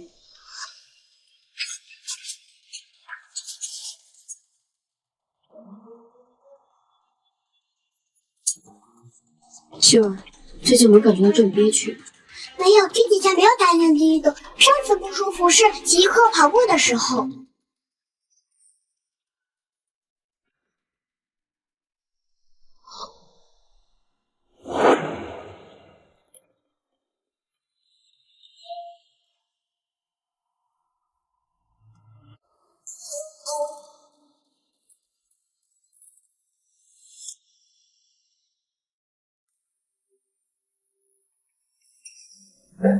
冬天，来，到爷爷这儿来。有事吗？真叔爷爷，我想问你个事儿。你说。我有一个朋友，他家里总是要他喝药，是那种熬的很黑很苦的药汤子，那是什么药？你这个朋友多大了？比我小一点。哎呦，那就不知道了呀。这一般的病症啊，喝了药1-2个月顶多了。你说这么小的孩子要喝1年的药，疯了吧？那蜈蚣能治病吗？蜈蚣那是有毒的，那是不能媳妇儿吗？有日子也没大了吧？肯定在家躲着呢呗。大爷们儿都没脸了。我要是他爷们儿，早就休了他，那我往自家院子里放蛇，心可忒黑了啊！不光放蛇，挂着牌子邮件，整整3圈呢。我要是他呀，我早连夜搬家。人家脸皮厚呗。疼死我了！你个小兔崽子，你赶紧投胎去！萧山家这冬天着急干啥去啊？这是？是啊，跑这么急干啥？小兔崽子诚心跟我过不去，肯定是那个熊瞎子撺掇的。看我跟他拼了去！哥哥，你干嘛？有毒，不能喝。小黄走，我们去哪儿呀？去找爹爹。爹爹出差了。那我们就去流浪。总之要离那个女人远点儿。走吧，走吧。哎呀，怎么跑这么少之前没什么动静啊？没事吧？哎，哥哥，你为什么要吹牛？娘，也不要让着娘。秀儿，发生啥了？刚才我打喝药的时候，哥哥突然冲进来，他把药丸给吹碎了。他说这里边有毒，他要带我去找爹爹。谁跟你说这里面有毒的？我亲眼看见的。药里面有蜈蚣，就是有毒。你就是想害死秀儿。你以前做那个事就是在骗我们的。你就是想为了让我们放松警戒，再害我爹一走。你就想给秀儿下药。以前爹走的时候，你还想给秀儿卖了，你一次都没安过好心。你就是这么想我的？秀儿，你觉得娘也能害你吗？哥哥，娘对我们这么好，是不会这么下药的。你别被他们美国人给欺骗了，他以前可是给我们克系，假好心。我相信娘。我不管你了。哎，东西。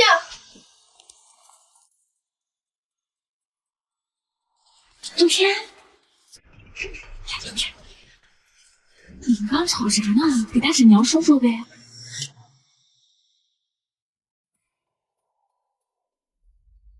说啥事了？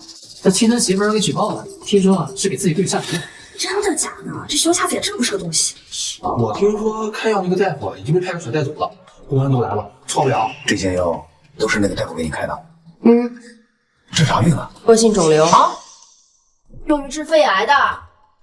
这个里边有蜈蚣，你知道？我知道，这药材本来就是用以毒攻毒的原理来治病的，哪有以毒攻毒？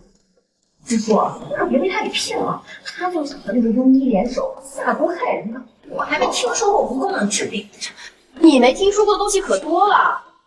蜈蚣本来就是味中药，用于治疗儿童惊风、各种急慢惊风、抽搐痉挛、风湿顽痹，还有各种顽固性的疼痛。哎呀，这个案子呢很特别。莫大夫承认这些方子是他开的，他也愿意为他开这些方子负责。你这边呢，暂时就是配合调查，因为涉及到中医，县里边啊专门请了京城同美康的专家来，要过几天才能出结果。行，我知道了，我一定积极配合调查。是不是这药方没问题就可以放莫大夫了呀？不好说，这方子是一回事儿，蜈蚣入药我知道，就算这方子没事儿，你也要证明秀儿确实有你说的病才行啊。这回这熊瞎子得坐牢了吧？啊，万一真是治病的呢？既然小友不是说了秀儿有病，支书也说了，会不会是药啊？咋可能？秀才多大，咋可能对？也是哈，那药那么贵，一个后妈怎么舍得花那么大代价给丫头片子治病？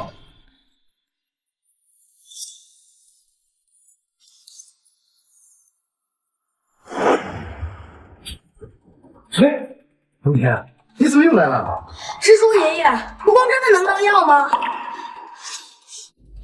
是的，蜈蚣虽然有毒啊，但是经过蒸洗烘干之后，还是可以入药的。上次爷爷还没说完，你就跑掉来了。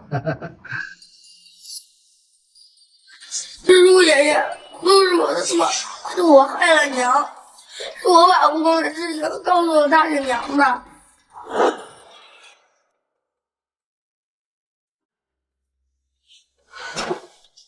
别人穿越，我也穿越。么就碰到这么多糟心的事儿啊？我不就下楼扔个垃圾吗？我招谁惹谁了？娘，有人说你要去坐牢了。秀儿，别哭，娘这不是好好的吗？我就跟他们说，娘没有害我，娘对我最好了，我不想让娘去坐牢。是不是秀儿只要有病，娘就不用去坐牢了？秀儿也有病。秀儿这句话，娘愿意坐牢。莫大夫要是坐牢，就没人能给秀儿治病。秀儿这么好的孩子，他既然叫我一声妈，我就不能见死不救，大不了就被关进实验室解剖呗，没准我还能穿回去。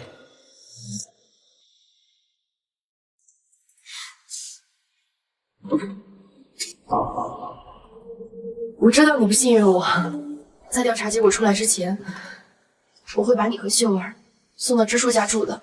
对不起娘，都是我的错，是我把无论事情告诉他是娘的，他才去举报我娘的，我不该怀疑娘。你是好人，是我狼心狗肺，我忘恩负义。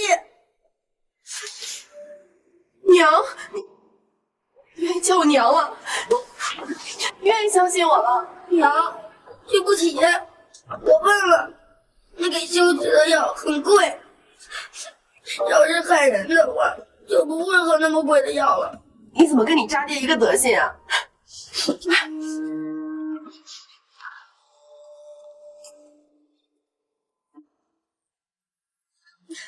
我求植树爷爷跟我爹打电话了。你爹？爹说他会解决的。你给他打电话有什么用？他还能让派出所放人吗？我从哪儿开始说？先说我有透视眼，还是先说秀儿的病？他不会生气吧？我也不是故意要瞒着他的。这种事情换成谁都不会随便告诉别人的。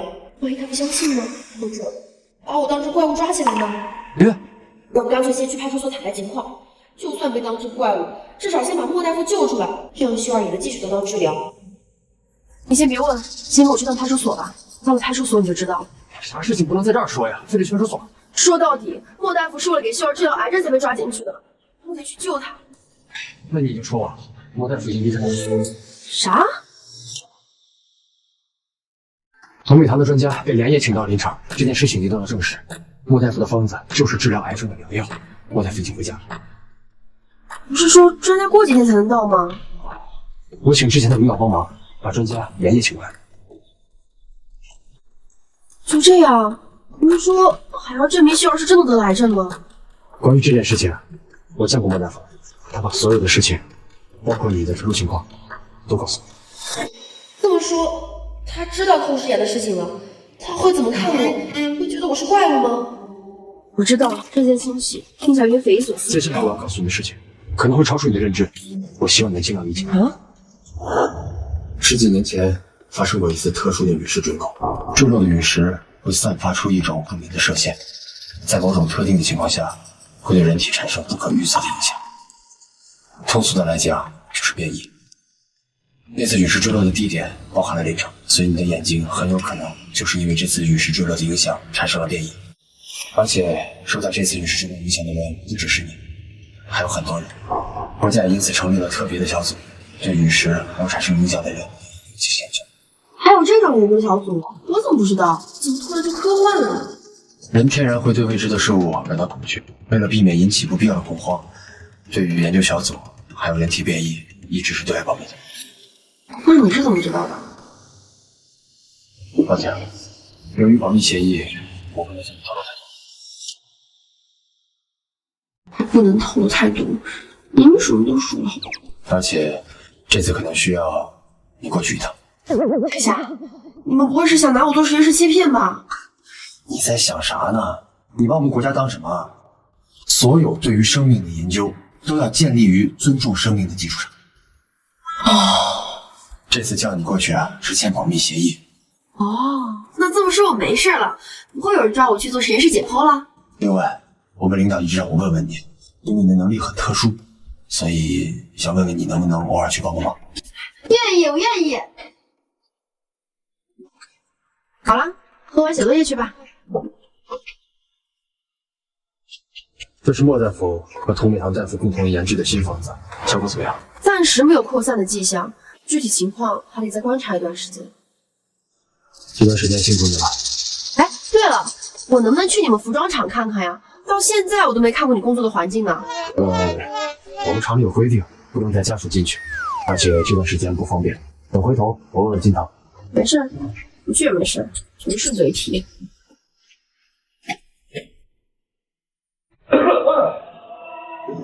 有事啊，夏厂长，这有点事儿想找你问问。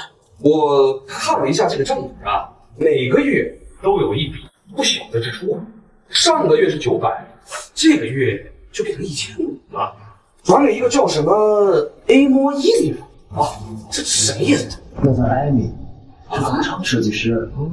这笔支出是他的工资，一张图就500块啊！这不就是随便画了几条线吗？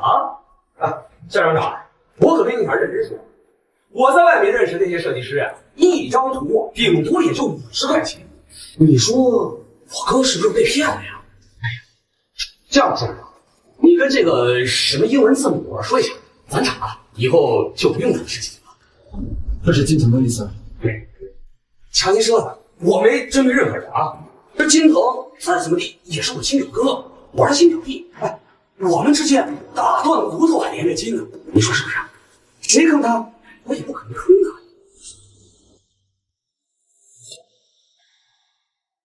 他。既然金腾把财务长这个职位给你了，那你说怎么办就怎么办吧。行，那我就先走了，您先忙啊。不就是个打工的吗？还真把自己当根葱。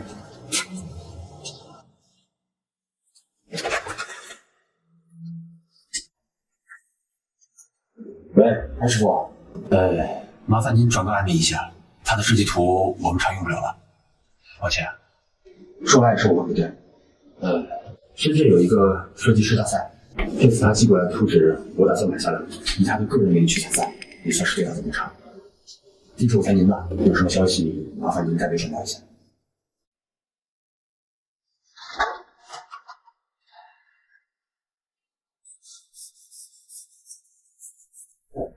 吃饭了吗？还没，下班就回这儿。那我去给你下点面条。好。最近看你特别累，是不是厂子出啥事儿了？金腾他爷爷病了，他去了江水市，把他表弟叫过来帮忙。你们吵架了？倒也不算是吵架，就是最近有点感悟。当初金叔开这个服装厂的时候，跟我跟金腾说，这个厂子我俩一人一半，当时也没多想。现在想想，我一个外人平白无故占人家一半的厂子，做厂长不合适。那你想咋办？我想开一个属于自己的厂子，但不是现在。金腾他表弟只要不是太过分，我就先忍忍。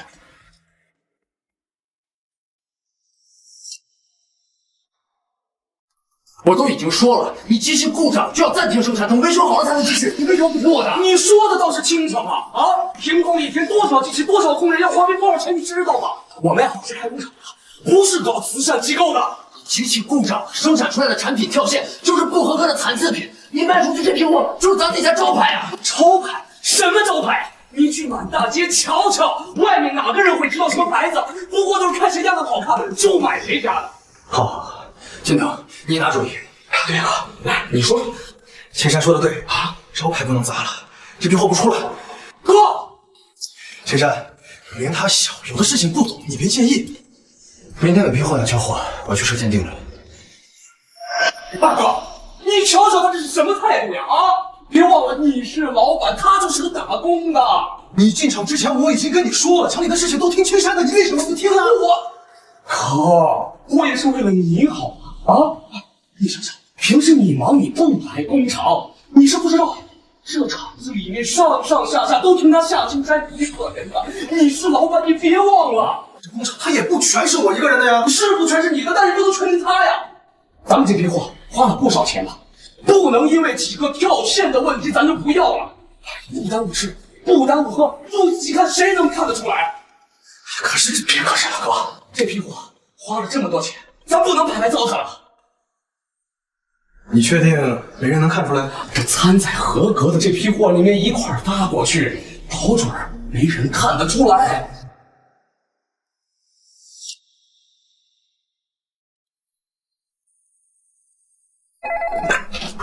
喂，朱老板，那个单子已经交货了呀。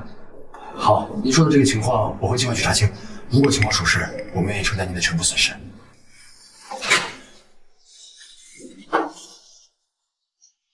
小小谢，这件事情是他瞒着你做的，还是你默许的？友谊百货是整个临城最大的百货大楼，也是我们厂最大的单子。除了合同上应有的赔偿，我还许诺朱老板承担他全部的损失。虽然我们要承受额外的赔偿，但是这才能为我们厂子挽回最后的名声。你说什么就是什么啊，青山，都听你的。等处理完这件事的后续事宜，我会向金叔说离开厂里。青山，你，这个事儿他都怪我，是我被猪油蒙了心。我跟你保证啊，以后我什么事都听你的。我现在就把那个葛林给开了，让他以后再也不要来厂里了。行吧，金堂，你也别劝我。其实也不完全因为葛林，很早之前我就有这个念头了。承蒙金叔的厚爱，给了我厂长这个名头，但是说到底，我就是个干活的。我曾经觉得在哪儿干不是干，但现在我作为一家之主，有了责任，我觉得我应该有自己的事业，给他们娘仨一个坚实的依靠。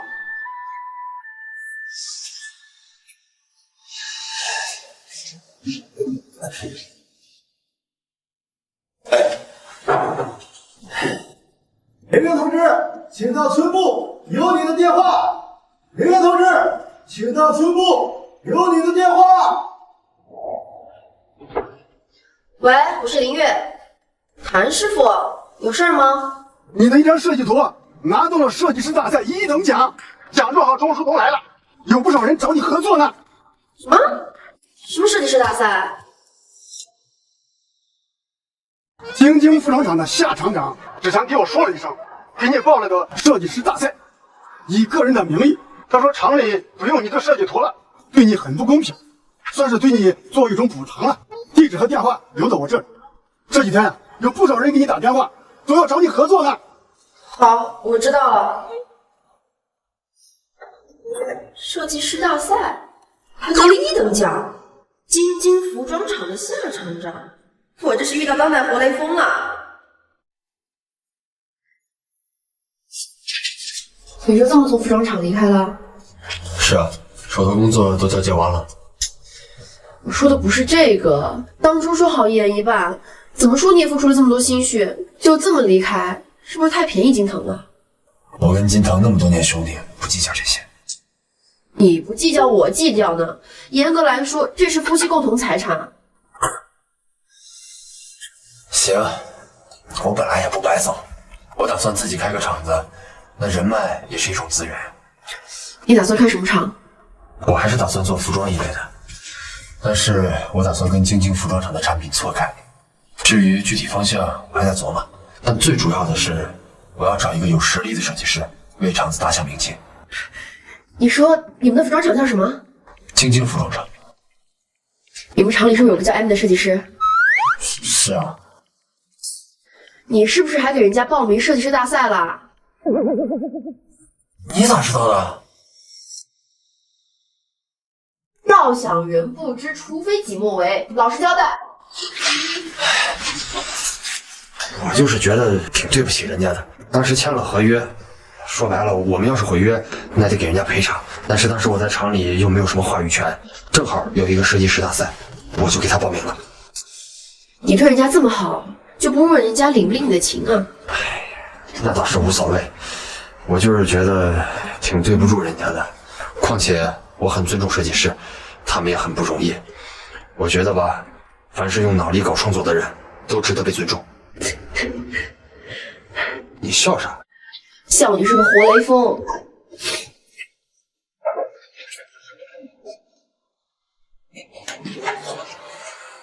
啥呀？你就是艾米。你不是说想给厂子打响名气吗？那拿设计师大赛冠军的名气，够不够响？够。